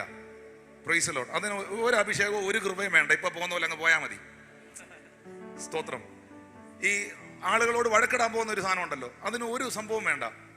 പക്ഷേ ദൈവവചനത്തിന് വേണ്ടി നിൽക്കാൻ, അറിഞ്ഞ സത്യത്തിന് വേണ്ടി നിൽക്കാൻ, ഞാൻ കേട്ടത്, ഞാൻ അറിഞ്ഞത്, ഞാൻ മനസ്സിലാക്കിയത് സത്യമാണ്. ഈ സത്യത്തിനകത്തുനിന്ന് 1 ഇഞ്ച് ഞാൻ പുറകോട്ട് പോകുകയല്ല.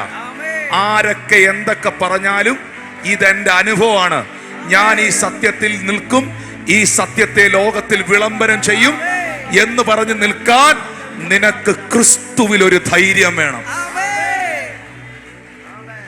അതുകൊണ്ടാണ് റോമർക്കെഴുതിയ ലേഖനം, തിമോത്തിയോസിന്റെ ലേഖനം, 2 തിമോത്തിയോസിന്റെ ലേഖനം 1-ാം അധ്യായം 7-ാമത്തെ വാക്യത്തിൽ എഴുതിയിട്ടുണ്ട്, ഭീരുത്വത്തിന്റെ ആത്മാവിനെ അല്ല, ശക്തിയുടെയും സ്നേഹത്തിന്റെയും സുബോധത്തിന്റെ ആത്മാവിനെ അത്രേ ദൈവം നമുക്ക് തന്നത്.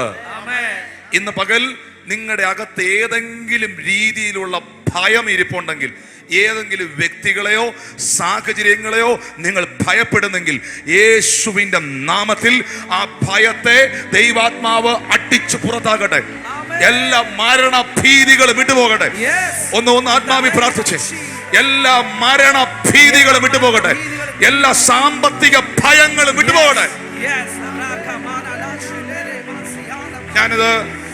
ഞാനിത് പറഞ്ഞുകൊണ്ടിരിക്കുമ്പോ എന്റെ ഹൃദയത്തിൽ ദൈവാത്മ പറയുന്നു, നിങ്ങളുടെ മക്കളെ ഓർത്ത് നിങ്ങൾക്ക് ഭയമുണ്ട്, നിങ്ങളുടെ കുഞ്ഞുങ്ങളുടെ ഭാവി ഓർത്ത് നിങ്ങൾക്ക് ഭയമുണ്ട്, അവരുടെ ഇപ്പോഴത്തെ പോക്ക് കണ്ടിട്ട് നിങ്ങൾക്കൊരു ഭയമുണ്ട്. ആത്മാവ് നിങ്ങളോട് പറയുന്നു, നിന്റെ മക്കൾ യഹോവയാൽ ഉപദേശിക്കപ്പെട്ടവരും അവരുടെ സമാധാനം വലുതുമായിരിക്കും. പേടിക്കരുത്. എനിക്ക് ആ മോളെ തന്നത് ദൈവമാണെങ്കിൽ, എനിക്ക് ആ മോനെ തന്നത് ദൈവമാണെങ്കിൽ, എനിക്ക് ഈ കുഞ്ഞിനെ തന്നത് ദൈവമാണെങ്കിൽ, ഞാൻ പ്രാർത്ഥിക്കുന്ന ഒരു അപ്പനാണെങ്കിൽ, ഞാൻ പ്രാർത്ഥിക്കുന്ന ഒരു അമ്മയാണെങ്കിൽ, എന്റെ തലമുറകൾ ദൈവത്താൽ അനുഗ്രഹിക്കപ്പെടുമെന്ന് ഞാൻ ഉറച്ചു വിശ്വസിക്കണം. ഉറച്ചു വിശ്വസിക്കണം. ഉറച്ചു വിശ്വസിക്കണം. ശബ്ദമുയർത്തി ഹല്ലേലൂയ. ഉറക്കെ ഹല്ലേലൂയ. അപ്പൊ ഒന്ന്, ദൈവത്തിന്റെ ആത്മാവ് ഒരാളിൽ ഉണ്ടെങ്കിൽ അവനിൽ പ്രധാനമായി കാണുന്ന ഒരു കാര്യമാണ് ക്രിസ്തുവിലുള്ള ധൈര്യം. പ്രാർത്ഥനയ്ക്ക് വന്നതാ. എവിടെ വന്ന? ബൈബിള് 3-4 കവറിനകത്തൊക്കെ ഇട്ട്, തുണിക്കടയുടെ കവറിനകത്തൊക്കെ ഇട്ട് ഒളിച്ച് ബാഗിനകത്തിട്ട് തോളത്തിട്ടപ്പം വഴിയെ പോയ ഒരാൾ ചോദിച്ചു, എവിടെ പോയതാ? ചുമ്മാ തിരുവനന്തപുരം വരെ. എവിടെ പോയതാ? ചുമ്മാ തിരുവനന്തപുരം വരെ പോയതാ. അവിടെ തമ്പാന് വരെ പോയതാ. അവിടെ ഒരാളെ ഒന്ന് കാണാൻ പോയതാ. എന്തുകൊണ്ട് പറഞ്ഞുകൂടാ? എന്തുകൊണ്ട് പറഞ്ഞുകൂടാ? ഹല്ലേലൂയ. ഈ പുസ്തകത്തെ ഉയർത്തിയവനെ ദൈവം ഉയർത്തിയിട്ടുണ്ട്. ഇതിനെ മാനിച്ചവനെ ദൈവം മാനിച്ചിട്ടുണ്ട്. എനിക്ക് 17 വയസ്സ് പ്രായമുള്ളപ്പോൾ, അറിയാവുന്നവർക്ക് അറിയാം ഈ ചരിത്രം, അല്ലെ എൻ്റെ അമ്മയോട് ചോദിക്കണം, എൻ്റെ മദറിനോട് ചോദിക്കണം, അന്ന് മുതൽ എൻ്റെ കൂടെ ശുശ്രൂഷയിലുള്ളവരോട് ചോദിക്കണം, എൻ്റെ കൂടെ പഠിച്ചവരോട് ചോദിക്കണം, ആ ചെറുപ്പക്കാരോട് ചോദിക്കണം. 17 വയസ്സ് പ്രായമുള്ള സമയം മുതൽ ഞാൻ കോളേജിൽ പോകുമ്പോൾ ഈ പുസ്തകം എൻ്റെ കാണും. ഞാനൊരു കടയിൽ പോയാൽ, ഒരു സ്ഥലത്ത് പോയാൽ, അല്ലെങ്കിൽ പുറത്തോട്ട് പോകുന്നെങ്കിൽ ബൈബിൾ ഇല്ലാതെ ഇറങ്ങുകയല്ല.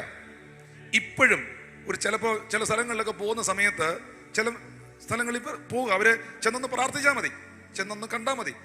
എങ്കിലും അത് ശീലിച്ചതാണോ എനിക്ക് അറിഞ്ഞൂടാ, ബൈബിള് കയ്യിലെടുക്കാതെ പോകാനൊരു മടിയാണ്. കാരണം ഞാൻ ഒരു ഡയറിയും, നിങ്ങൾ കേൾക്കണം, ഞാനൊരു ഡയറിയും അതിന് കൂടെ ഒരു ബൈബിളും ഇതുമെല്ലാം പിടിച്ച് നടക്കുന്നത് കണ്ടിട്ട് എനിക്ക് പല ആളുകളും ഐപാഡ് മേടിച്ചു തന്നിട്ടുണ്ട്. ഇപ്പൊ റീസെന്റ്ലിയും നമ്മുടെ സാമച്ചാന്റെ മകൻ തരുണ്, നമ്മുടെ എൽഡർ ആയിരിക്കുന്ന സാമച്ചാന്റെ മകൻ തരുണ്, ഞാൻ ഫ്ലോറിഡയിൽ ചെന്നപ്പം തരുൺ എനിക്കൊരു ഐപാഡ് മേടിച്ചു തന്നു. പാസ് ഇരിക്കട്ടെ, ഞാനിത് ആർക്കെങ്കിലും ഒക്കെ കൊടുക്കും. Praise the Lord. ഞാൻ ഇപ്പോഴും ഈ പ്രിന്റഡ് ബൈബിൾ എനിക്ക് അറിഞ്ഞുകൂടാ. അത് അങ്ങനെയൊന്നും വലിയ വിശുദ്ധിയൊന്നും അല്ല, അങ്ങനെയൊന്നും ചിന്തിക്കരുത്. പുള്ളി വലിയ അങ്ങനെയൊന്നും അല്ല ഞാൻ ഈ പറയുന്നത്. ഉണ്ട്, ഞാൻ ഐപാഡ് എന്ന് പറയുന്നത് ഐപാഡും ബൈബിൾ എന്ന് പറയുന്നത് ബൈബിളുമായിട്ട് കാണുകയാണ്. അങ്ങനെ കണ്ടുപോയി, ക്ഷമിക്കണം, അങ്ങനെ കണ്ടുപോയി. ചേർന്ന് ആമേൻ പറഞ്ഞേ. അപ്പോ ഇതിനെ ഉയർത്തുന്നവനെ ദൈവം ഉയർത്തും. ഇതിനെ ഇങ്ങനെ ആലിംഗനം ചെയ്യുന്നവനെ തമ്പുരാൻ ഇങ്ങനെ ചേർത്ത് പിടിക്കും. ഓ ഹല്ലേലൂയ. ഞാനിന്ന് രാവിലെ പാസ്റ്റർ ക്രിസ്റ്റി ഞാൻ കണ്ടൊരു കാഴ്ചയാണ്. സത്യമായിട്ടും ഞാൻ നിങ്ങളോട് പറയുന്നു, ഒരു 12 മണിക്കൂർ മുമ്പ് കണ്ടൊരു കാഴ്ചയാണ്. 12-13 മണിക്കൂറിൽ കൂടുതലായിട്ടില്ല. ഞാൻ കുവൈറ്റിൽ നിന്ന് ദുബായ് വന്നു. ദുബായിൽ നിന്ന് എനിക്ക് തോന്നുന്നു 9:30 ഫ്ലൈറ്റ്, ഇങ്ങോട്ടുള്ള ഫ്ലൈറ്റ്.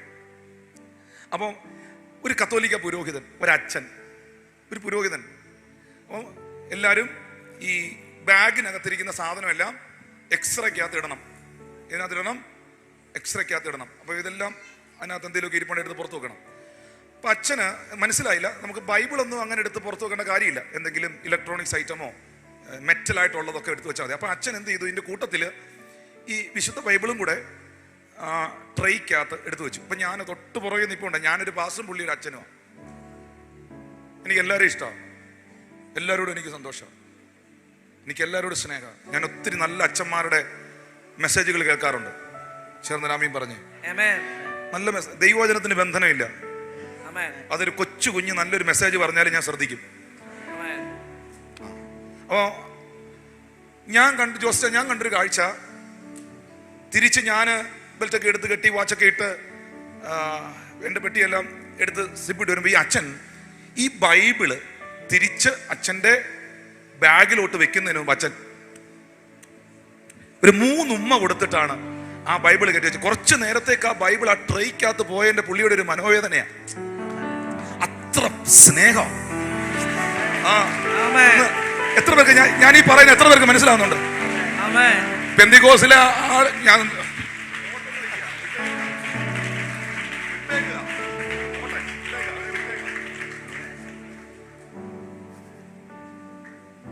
സ്തോത്രം. വചനത്തിൽ എഴുതിയിരിക്കുന്നു, ഇതിനെ ആലിംഗനം ചെയ്യുന്നവനെ ദൈവം അനുഗ്രഹിക്കും. ഇത് ഷോക്കേസിൽ കൊണ്ട് വെക്കാനുള്ളതല്ല. രാത്രിയാകുമ്പം ഉറക്കം വരാതിരിക്കുമ്പം എവിടുന്നെങ്കിലും എടുത്തുകൊണ്ട് വന്ന തലയണയുടെ കിഴി വെക്കാനുള്ള സാധനമല്ലത്. ആർക്കും മിണ്ടുന്നില്ലല്ലോ. സ്തോത്രം. ഇത് വായിക്കണം, ഇത് തുറക്കണം, ഇത് അനുസരിക്കണം, ഇത് ധൈര്യത്തോടെ പ്രസ്താവിക്കണം.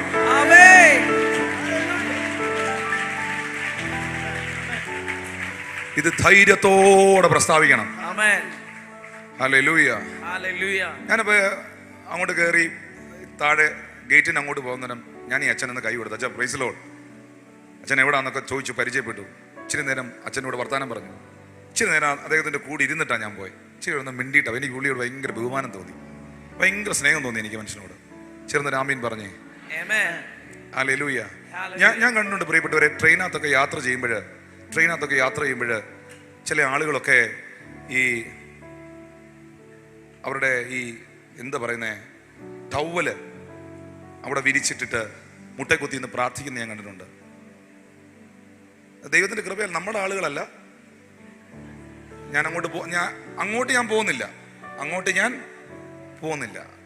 പോയാ ലൈവാ, പിന്നെ അടുത്ത വൈറൽ സാധനം ഇറങ്ങും.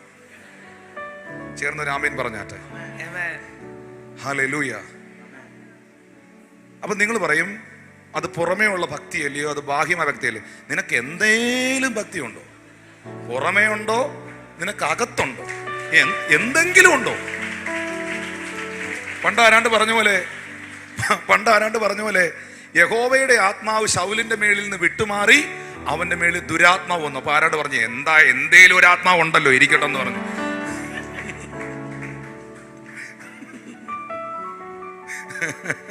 ചേർന്ന് രാമൻ പറഞ്ഞു. അപ്പൊ ദൈവവചനം ധൈര്യത്തോടെ പ്രസ്താവിക്കുവാൻ എന്ത് വേണം? പരിശുദ്ധാത്മാവ് വേണം. അപ്പം പരിശുദ്ധാത്മാവ് ഉള്ളവരിൽ ഒരു നാണം കടത്തില്ല. സുവിശേഷം പറയും, അവരുടെ കൂടെ ഉള്ളവരോട് സുവിശേഷം പറയും, അവരുടെ കുടുംബത്തിലുള്ളവരോട് സുവിശേഷം പറയും, ഉറപ്പായിട്ടും പറയും. അവരെവിടെ ചെന്ന് നിന്നാലും കർത്താവിന്റെ സ്നേഹം പറയും. എന്നെ വിടുവിച്ച ദൈവം നിന്നെ വിടുവിക്കുമെന്ന് പറയും, ഉറപ്പായിട്ടും പറയും. ഞാൻ സുവിശേഷം പറഞ്ഞ നിമിത്തം ഈ ചർച്ചിലേക്ക് ചിലർ വന്നിട്ടുണ്ട് എന്നുള്ളവരുടെ കൈ ഉയർത്തിയേ. ഞാൻ ഇതിനകത്ത് ചാർജ് എടുത്തത് കാരണം 12 കുടുംബം പോയോന്നല്ല. ഞാൻ ഇവിടെ വന്നത് കാരണം, ഈ ചർച്ചിൽ വന്നത് കാരണം, ഞാൻ ഇവിടെ ജോയിൻ്റ് ആയത് കാരണം, ഈ ഒരു ഉണർവിൽ കർത്താവ് എന്നെ കൊണ്ടുവന്ന കാരണം, പലരെയും ഞാൻ കർത്താവിലേക്ക് നയിച്ച് ഈ ചർച്ചിൽ കൊണ്ടുവന്നിട്ടുള്ളത് ഒരു കൈ ഉയർത്തി. പരിശുദ്ധാത്മാവ് ഉണ്ടോ എന്ന് അറിയാൻ വേണ്ടിയാ. സ്തോത്രം. പരിശുദ്ധാത്മാവ് ഉണ്ടെങ്കിൽ അത് സത്യമായൊരു കാര്യം പറയുന്നേ, ഉറപ്പാണ്. ദൈവത്തിൻ്റെ ആത്മാവ് ഒരാളിൽ ഉണ്ടെങ്കിൽ അദ്ദേഹത്തിന് വചനം വായിക്കാതിരിക്കാൻ പറ്റത്തില്ല. കാരണം വചനം വായിച്ചില്ലെങ്കിൽ കരയ്ക്കെടുത്തിട്ട് മീനെ പോലെയാണ്. വചനം ധ്യാനിക്കാതിരി ആത്മാവിൻ്റെ ഭോജനമാണ്, ആത്മാവിൻ്റെ ഭക്ഷണമാണത്. ഹല്ലേലൂയ. ചേർന്ന് ആമീൻ പറഞ്ഞേ. വചനം വായിക്കാതിരിക്കാൻ പറ്റില്ല, വചനം കേൾക്കാതിരിക്കാൻ പറ്റില്ല. ആ ഒരു സ്പിരിച്വൽ പ്രസൻസിൽ നിന്ന് അവർക്ക് മൂവ് ചെയ്യാൻ പറ്റില്ല. എന്ന് വെച്ചാൽ എപ്പോഴും അങ്ങ് പാട്ടും പാടി ബൈബിളും വായിച്ച് നടക്കുക എന്നല്ല അതിൻ്റെ അർത്ഥം. പക്ഷെ അവര് ഓരോ ദിവസവും ആ മന്ന പെറുക്കും. അന്നുള്ള മന്ന പെറുക്കണം. ഞാൻ സഭയോട് പറയുന്ന അന്നുള്ള മന്ന പെറുക്കണം. ഒന്ന്, നിങ്ങൾ സുവിശേഷം അറിയിക്കണം. ദൈവവചനം പരിശുദ്ധാത്മാവുള്ളവർ ധൈര്യത്തോടെ പ്രസ്താവിക്കും. മോനെ, രണ്ടാമത് ഒരു കാര്യം കൂടെ പറയാം. 3 പറയാൻ നേരെയില്ല, ഇപ്പൊ തന്നെ സമയം പോയി. റോമർ 5:5 പരിശുദ്ധാത്മാവുള്ളവരുടെ രണ്ടാമത്തെ ലക്ഷണം. പരിശുദ്ധാത്മാവുള്ളവരുടെ രണ്ടാമത്തെ ലക്ഷണം, പ്രത്യാശയ്ക്കോ ഭംഗം വരുന്നില്ല. ദൈവത്തിന്റെ സ്നേഹം നമുക്ക് നൽകപ്പെട്ട പരിശുദ്ധാത്മാവിനാൽ നമ്മുടെ ഹൃദയങ്ങളിൽ പകർന്നിരിക്കുന്നുവല്ലോ. ചേർന്നൊരു ആമീൻ പറഞ്ഞേ. ഈ ഞാൻ ആദ്യം പറഞ്ഞല്ലോ, ഒരു പുരോഹിതനെ ഞാൻ കണ്ട, പുള്ളി ദൈവവചനത്തെ സ്നേഹിക്കുന്നെന്ന്. നമ്മുടെ ആളുകളുടെ ഇടയിലും ഒരുപാട് പേരുണ്ട്, വെറുതെ പറയല്ല, ഒത്തിരി പേരുണ്ട്. കർത്താവിനെ ചങ്ക് കൊടുത്ത് സ്നേഹിക്കുന്നവരുണ്ട്, ആഴമായി സ്നേഹിക്കുന്നവരുണ്ട്. ദൈവവചനത്തെ ചങ്കോട് ചേർത്ത് പിടിച്ചവരുണ്ട്, പട്ടിണി കിടന്ന് പ്രാർത്ഥിക്കുന്നവരുണ്ട്. കണ്ണും ചെവിയും വായും നാക്കും സകലതും ദൈവത്തിൻ്റെ ആത്മാവിൻ്റെ നിയന്ത്രണത്തിൽ കൊടുത്തിട്ട് വളരെ ഭക്തിയോടെ ജീവിക്കുന്നവരുണ്ട്. അങ്ങനെ ഒരുപാട് പേരെ എനിക്ക് പരിചയമുണ്ട്, ഒരുപാട് പേരെ എനിക്ക് പരിചയമുണ്ട്. നമ്മൾ വിചാരിക്കരുത് ഇങ്ങനെ കാടടച്ച് വെടിവെക്കുകയല്ല, നമ്മൾ വിചാരിക്കരുത് എല്ലാവരും ഒരുപോലെയാണെന്ന്. ചേർന്ന് രാമീൻ പറഞ്ഞ് വളരെ ഭക്തിയോടെ ജീവിക്കുന്നവരുണ്ട്, പ്രാർത്ഥനയോടെ ജീവിക്കുന്നവരുണ്ട്. ട്രെൻഡുകൾക്കകത്തൊന്നും പെടാത്തവരുണ്ട്. വിളക്കിനോടുകൂടെ എണ്ണ എടുത്ത് മണവാളനെ കാത്തിരിക്കുന്നവരുണ്ട്. ചേർന്ന് രാമീൻ പറയാം. ദൈവത്തിന്റെ സ്നേഹം നമുക്ക് നൽകപ്പെട്ട പരിശുദ്ധാത്മാവിനാൽ നമ്മുടെ ഹൃദയങ്ങളിൽ, പരിശുദ്ധാത്മാവുള്ള ആളുകളിൽ രണ്ടാമത് കാണുന്ന കാര്യം എന്നാ? കണ്ട ഈ കൊച്ചു കുഞ്ഞ്, എൻ്റെ മോനെ എത്ര വയസ്സുണ്ടാ നിനക്ക്? എത്ര വയസ്സുണ്ട്? 14. ഉറക്കെ പറഞ്ഞു. 14 വയസ്സുള്ള കൊച്ചു പറഞ്ഞു ദൈവത്തിന്റെ സ്നേഹം. അവനൊരു നല്ല കയ്യടി കൊടുത്താട്ടെ, നല്ലൊരു കയ്യടി. 41 വയസ്സുള്ള അച്ഛൻ ഇതെന്തുവാന്ന് പോലും മനസ്സിലാക്കിയിട്ടില്ല. 14 ഞാൻ തിരിച്ചിട്ടതാ. ദൈവത്തിന്റെ സ്നേഹം നമുക്ക് നൽകപ്പെട്ട പരിശുദ്ധാത്മാവിനാൽ നമ്മുടെ ഹൃദയങ്ങളിൽ, ഇപ്പൊ പരിശുദ്ധാത്മാവുള്ളവരിൽ എന്തുണ്ട്? ഉറക്കെ പറ, ദൈവത്തിന്റെ സ്നേഹം. അങ്ങനെയാണെങ്കിൽ പരിശുദ്ധാത്മാവ് നിന്നിലുണ്ടോ എന്നൊന്ന് പരിശോധിക്കണ്ടേ? ഈ എൻ്റെ ഒരു വ്യക്തിപരമായ അനുഭവത്തിൽ നിന്നാണ് ഞാനീ പറയുന്നത്. നിങ്ങൾക്ക് അങ്ങനെ ആയിരിക്കണം എന്നില്ല, പക്ഷെ എനിക്കങ്ങനെ ഉണ്ട്. ഈ ഭയങ്കര ഓവർ ഭക്തിയും ഭയങ്കര ഓവറായിട്ടുള്ള ഈ പുറമേയുള്ള ടിനു പാസ്റ്റർ എന്ന് പറയുമ്പോൾ എൻ്റെ എല്ലാമായ ഇങ്ങനൊക്കെ പറഞ്ഞവരാണ് എനിക്ക് 8ന്റെ പണി തന്നിട്ടുള്ളത്. മനസ്സിലാവുന്നുണ്ടോ? ഞാൻ ഈ പറയുന്നത് മനസ്സിലാക്കുന്നുണ്ടോ? കൂടുതലൊന്നും ഞാൻ പോകണ്ട. അപ്പോൾ സ്തോത്രം. ഞാൻ പറയുന്നത് ഈ സത്യല്ലേ? ഞാൻ ചോദിക്കട്ടെ, നിങ്ങൾ ഏറ്റവും കൂടുതൽ നിങ്ങൾ സഹായിച്ചിട്ടുള്ള ആളുകളാണോ നിങ്ങൾ ഏറ്റവും കൂടുതൽ ഉപദ്രവിച്ചിട്ടുള്ളത്? അയ്യോ എത്ര കയ്യോ, ഇത്രയും കൈ പോകുമെന്ന് ഞാൻ എൻ്റെ ആയുസ് വിചാരിച്ചാൽ എത്ര കയ്യ. ഞാൻ കൈവെക്കാൻ പറഞ്ഞോ? ഞാൻ ക്രിസ്റ്റി പാസ്റ്റർ ഞാൻ കൈവെക്കാൻ പറഞ്ഞോ? ഞാൻ കൈവെക്കാൻ പറഞ്ഞിട്ടേ ഇല്ല.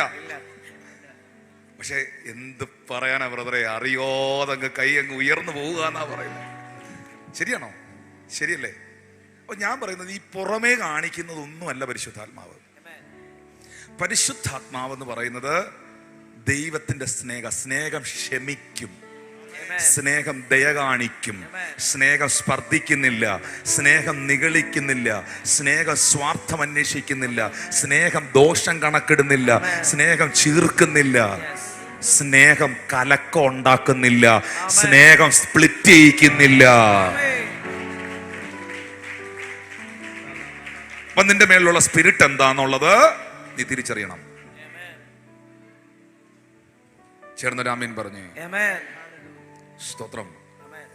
പരിശുദ്ധാത്മാവുള്ളവരിൽ നിറഞ്ഞ്, ഞാൻ പറയട്ടെ, പരിശുദ്ധാത്മാവുള്ള എല്ലാവർക്കും സ്നേഹവും കൂടെ ഉണ്ടായിരുന്നെങ്കിൽ എന്തായിരുന്നേനെ സ്ഥിതി?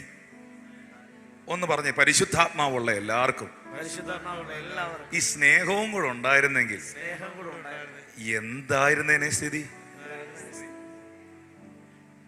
ഓ ഹല്ലേലൂയ. ദൈവത്തിന്റെ ആത്മാവിൽ നിറയപ്പെട്ട ആളാണ്, പക്ഷെ അയലോകക്കാരനോട് മിണ്ടുകല. കൈപൊക്കല്ലേ, പ്രാർത്ഥിച്ചാൽ മതി. ദൈവത്തിന്റെ ആത്മാവുള്ള ആളാണ്, പക്ഷെ അയലോകക്കാരനോട് മിണ്ടുകല. സ്തോത്രം. ദൈവത്തിന്റെ ആത്മാവുള്ള ആളാണ്. നേരത്തെ പാസ്റ്ററെ അടിക്കുമായിരുന്നു. നേരത്തെ ആരെ അടിക്കുമായിരുന്നു?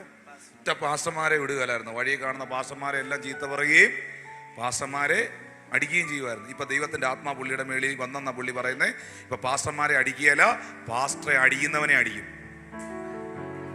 കണ്ടില്ല? പാസ്റ്ററെ അടിക്കുന്നവനെ അടിക്കും.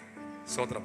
ഞാൻ ഈ പറഞ്ഞു വരുന്നത്, പരിശുദ്ധാത്മാവ് ഒരാളിൽ ഉണ്ടെങ്കിൽ അവനിൽ പ്രധാനമായി കാണുന്ന സ്നേഹം. ക്രിസ്റ്റി പാസ്റ്ററെ, തിരുവനന്തപുരം ചർച്ചിനകത്ത്, എൽഷദായ് ചർച്ചിനകത്ത്, അല്ലെങ്കിൽ ഈ കൂട്ടായ്മയ്ക്കകത്ത്, നിങ്ങളുടെ കുടുംബത്തിനകത്ത്, വ്യക്തിപരമായ ജീവിതത്തിനകത്ത് സ്നേഹമാണ് മുമ്പിൽ നിൽക്കുന്നതെങ്കിൽ ആ സ്നേഹം സകലത്തെയും അതിജീവിച്ചിരിക്കും.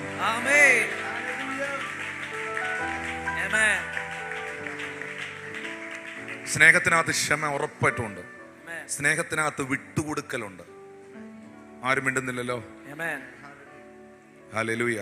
സ്നേഹം ഒരിക്കലും രണ്ടാക്കത്തില്ല. സ്നേഹം എപ്പോഴും ഒന്നിപ്പിക്കുന്നതാണ്. പരിശുദ്ധാത്മാവുള്ള നിങ്ങളിൽ ഒന്നാമത് വേണ്ടത് ദൈവവചനം പ്രസ്താവിക്കാനുള്ള ക്രിസ്തുവിലുള്ള ധൈര്യം. പരിശുദ്ധാത്മാവുള്ള നിങ്ങളിൽ, എന്നിൽ രണ്ടാമത് വേണ്ടത് കർത്താവിന്റെ സ്നേഹം.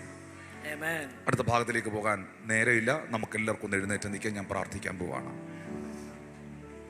ഇന്ന് ആദ്യമായി വന്ന പ്രിയ മക്കളുമാര് ആ നിൽക്കുന്ന സ്ഥലത്ത് നിന്ന് ഒന്ന് നടന്ന് മുന്നിലേക്ക് വന്നേ. ഒരു പ്രൊഫറ്റിക് സെഷനിലേക്ക് നമ്മൾ കയറുകയാണ്, അല്ലെങ്കിൽ ഒരു ഡെലിവറൻസ് സെഷനിലേക്ക് നമ്മൾ കയറുകയാണ്.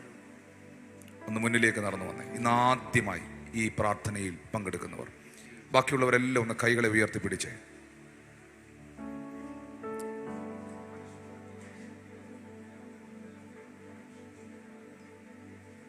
ഒന്ന് മുന്നിലേക്ക് കയറി വന്നേ. ഈ ഓൺലൈനിൽ ലൈവിൽ കാണുന്നവർക്ക് വേണ്ടി ഞാൻ പ്രാർത്ഥിക്കുന്നു. ഇപ്പോൾ നോർത്ത് ഇന്ത്യയിലുള്ള നമ്മുടെ ഒത്തിരി സഭകളും ആളുകളുമൊക്കെ, മറ്റ് പലരും, പല രാജ്യങ്ങളിലുള്ളവരും ലൈവിൽ നമ്മളെ ശ്രദ്ധിക്കുന്നുണ്ട്.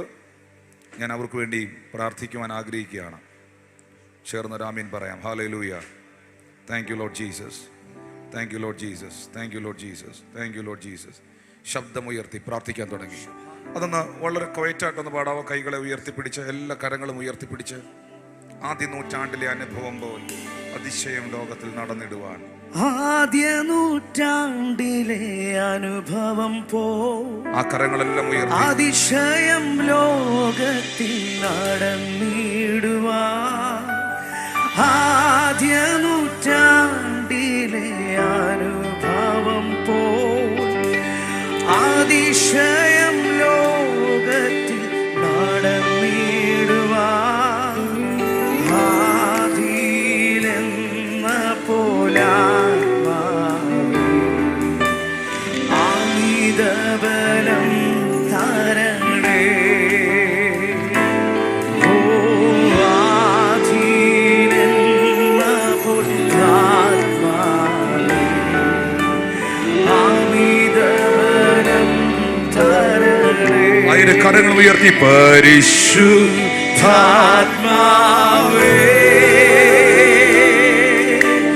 ശക്തി പകർന്നിടണേ.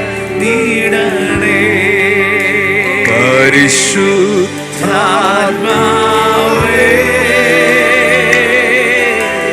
ശക്തി പകർന്നിടണേ.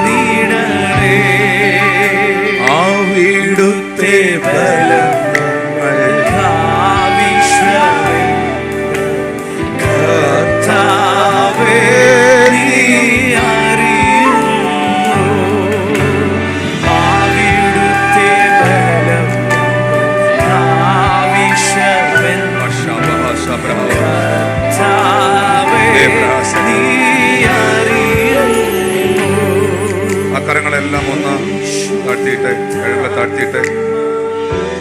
ഈ പരിശുദ്ധാത്മാവ് ഒരാളിൽ വരുമ്പോൾ ആ വ്യക്തിക്ക് ആദ്യം ലഭിക്കുന്നത് ക്രിസ്തുവിനെയാണ്. പരിശുദ്ധാത്മാവ് നിങ്ങളിൽ വരുമ്പോൾ നിങ്ങൾക്ക് ആദ്യം ലഭിക്കുന്നത് യേശുവിനെയാണ്. യേശു നിങ്ങളിൽ ജനിക്കുവാനിടയാകും. പരിശുദ്ധാത്മാവ് നിങ്ങളിൽ വരുമ്പോൾ ആ പരിശുദ്ധാത്മാവ് നിങ്ങളെ സകല സത്യത്തിലും വഴി നടത്തും, സത്യത്തിലേക്ക് നടത്തും. രക്ഷ സത്യമാണ്, വിശ്വാസ സ്നാനം സത്യമാണ്, നിത്യജീവൻ സത്യമാണ്. ഇത് സത്യവചനമാണ്, ഇത് സത്യ സുവിശേഷമാണ്. അങ്ങനെയാണെങ്കിൽ ഞാൻ ഇതുവരെ സ്നാനപ്പെട്ട ഒരു വ്യക്തിയല്ല. ഞാൻ ഇതുവരെ എൻ്റെ ഹൃദയം, എൻ്റെ ജീവിതം കർത്താവിന് വേണ്ടി കൊടുത്തിട്ടുള്ള ഒരാളല്ല. എനിക്ക് യേശുവിനായി ജീവിക്കുവാൻ, യേശുവിൻ്റെ വഴിയിൽ നടക്കുവാൻ, ദൈവത്തിൻ്റെ കൽപ്പന അനുസരിക്കാൻ ഞാൻ ആഗ്രഹിക്കുന്നു എന്നുള്ളവര് ആ കൈകളെ ഒന്ന് ഉയർത്തിപ്പിടിച്ച്, നല്ലതായിട്ട് ഉയർത്തിപ്പിടിച്ചോ. ഞാൻ എൻ്റെ ഹൃദയത്തെ, എൻ്റെ ജീവിതത്തെ ഞാൻ യേശുവിനായി തരുന്നു. ദൈവത്തിൻ്റെ കൽപ്പന അനുസരിച്ച് ജീവിക്കാൻ എന്നെ സഹായിക്കണമേ എന്നുള്ളവരെ കൈകൾ ഉയർത്തിപ്പിടിച്ചു. ക്രിസ്റ്റി പാസ്റ്റർ ഒന്ന് സ്റ്റേജിലേക്ക് കയറി വരണം. എല്ലാവരും കൈകൾ, അവർ മാത്രം കൈകൾ ഉയർത്തിപ്പിടിച്ചു. വോളണ്ടിയേഴ്സ് ആ ഡിസിഷൻ കാർഡുമായിട്ട് അവർ അടുക്കലേക്ക് പെട്ടെന്ന് എത്തണം. ക്രിസ്റ്റി പാസ്റ്റർ ഷിജിൻ ബ്രദറിന്റെ കയ്യിൽ നിന്ന് മൈക്ക് മേടിച്ച് ഇവർക്ക് വേണ്ടി ഒന്ന് പ്രാർത്ഥിക്കണം. ആ കൈകൾ ഉയർത്തിപ്പിടിച്ചു. Thank you Lord Jesus. ചില ബിസിനസ്സുകളോടുള്ള ബന്ധത്തിലും ചില സാമ്പത്തിക മേഖലയിൽ ദൈവത്തിന്റെ കരം ചലിക്കുന്നു. ഒരു മിറക്കുലസ് ഹീലിംഗ്, ഒരു അത്ഭുത സൗഖ്യം ഈ പൈതലിന്റെ മേളിൽ, നിങ്ങളുടെ ശരീരത്തിന്റെ മേളിലും കർത്താവ് അയക്കുന്നതായി എന്നോട് സംസാരിക്കുന്നു. വായികൾ തുറന്ന് പ്രാർത്ഥിക്കാൻ തുടങ്ങിക്കും. കർത്താവെ, ഞങ്ങൾ ഒരുമിച്ച് പ്രാർത്ഥിക്കുന്നു. കർത്താവെ, അങ്ങയുടെ കൽപ്പനയായ സ്നാനം കർത്താവെ അനുസരിപ്പാൻ തീരുമാനമെടുത്ത അങ്ങയുടെ മക്കളെ അവിടുത്തെ കരങ്ങളിലേക്ക് സമർപ്പിച്ചു പ്രാർത്ഥിക്കുന്നു. കർത്താവെ, ആ തീരുമാനത്തിൽ ഉറച്ചു നിൽക്കുവാൻ, കർത്താവെ അങ്ങയുടെ കൽപ്പനയായ വിശ്വാസ സ്നാനം കർത്താവെ ജലത്തിൽ അങ്ങയെ സാക്ഷീകരിപ്പാൻ അങ്ങയുടെ മക്കളെ അവിടുന്ന് സഹായിക്കണമെന്ന് പ്രാർത്ഥിക്കുന്നു. അവിടുത്തെ കൃപ കൂടെ ഇരിക്കണമേ. അങ്ങയുടെ മക്കളെ അവിടുന്ന് അനുഗ്രഹിക്കണമേ. അപ്പൊ ജലത്താൽ, ഹല്ലേലൂയ, വെള്ളത്താലും ആത്മാവിനാലും സ്നാനപ്പെട്ട് ഹല്ലേലൂയ ക്രിസ്തീയ ജീവിതത്തിൽ കർത്താവെ അടുത്ത ഒരു ലെവലിലേക്ക് കയറുവാൻ അങ്ങയുടെ മക്കളെ അവിടുന്ന് സഹായിക്കണമേ എന്ന് പ്രാർത്ഥിക്കുന്നു. അങ്ങയുടെ മക്കളെ പിതാവിന്റെയും പുത്രന്റെയും പരിശുദ്ധാത്മാവിന്റെ നാമത്തിൽ അനുഗ്രഹിച്ചു പ്രാർത്ഥിക്കുന്നു. യേശുവിൻ നാമത്തിൽ തന്നെ പ്രാർത്ഥിച്ചേ.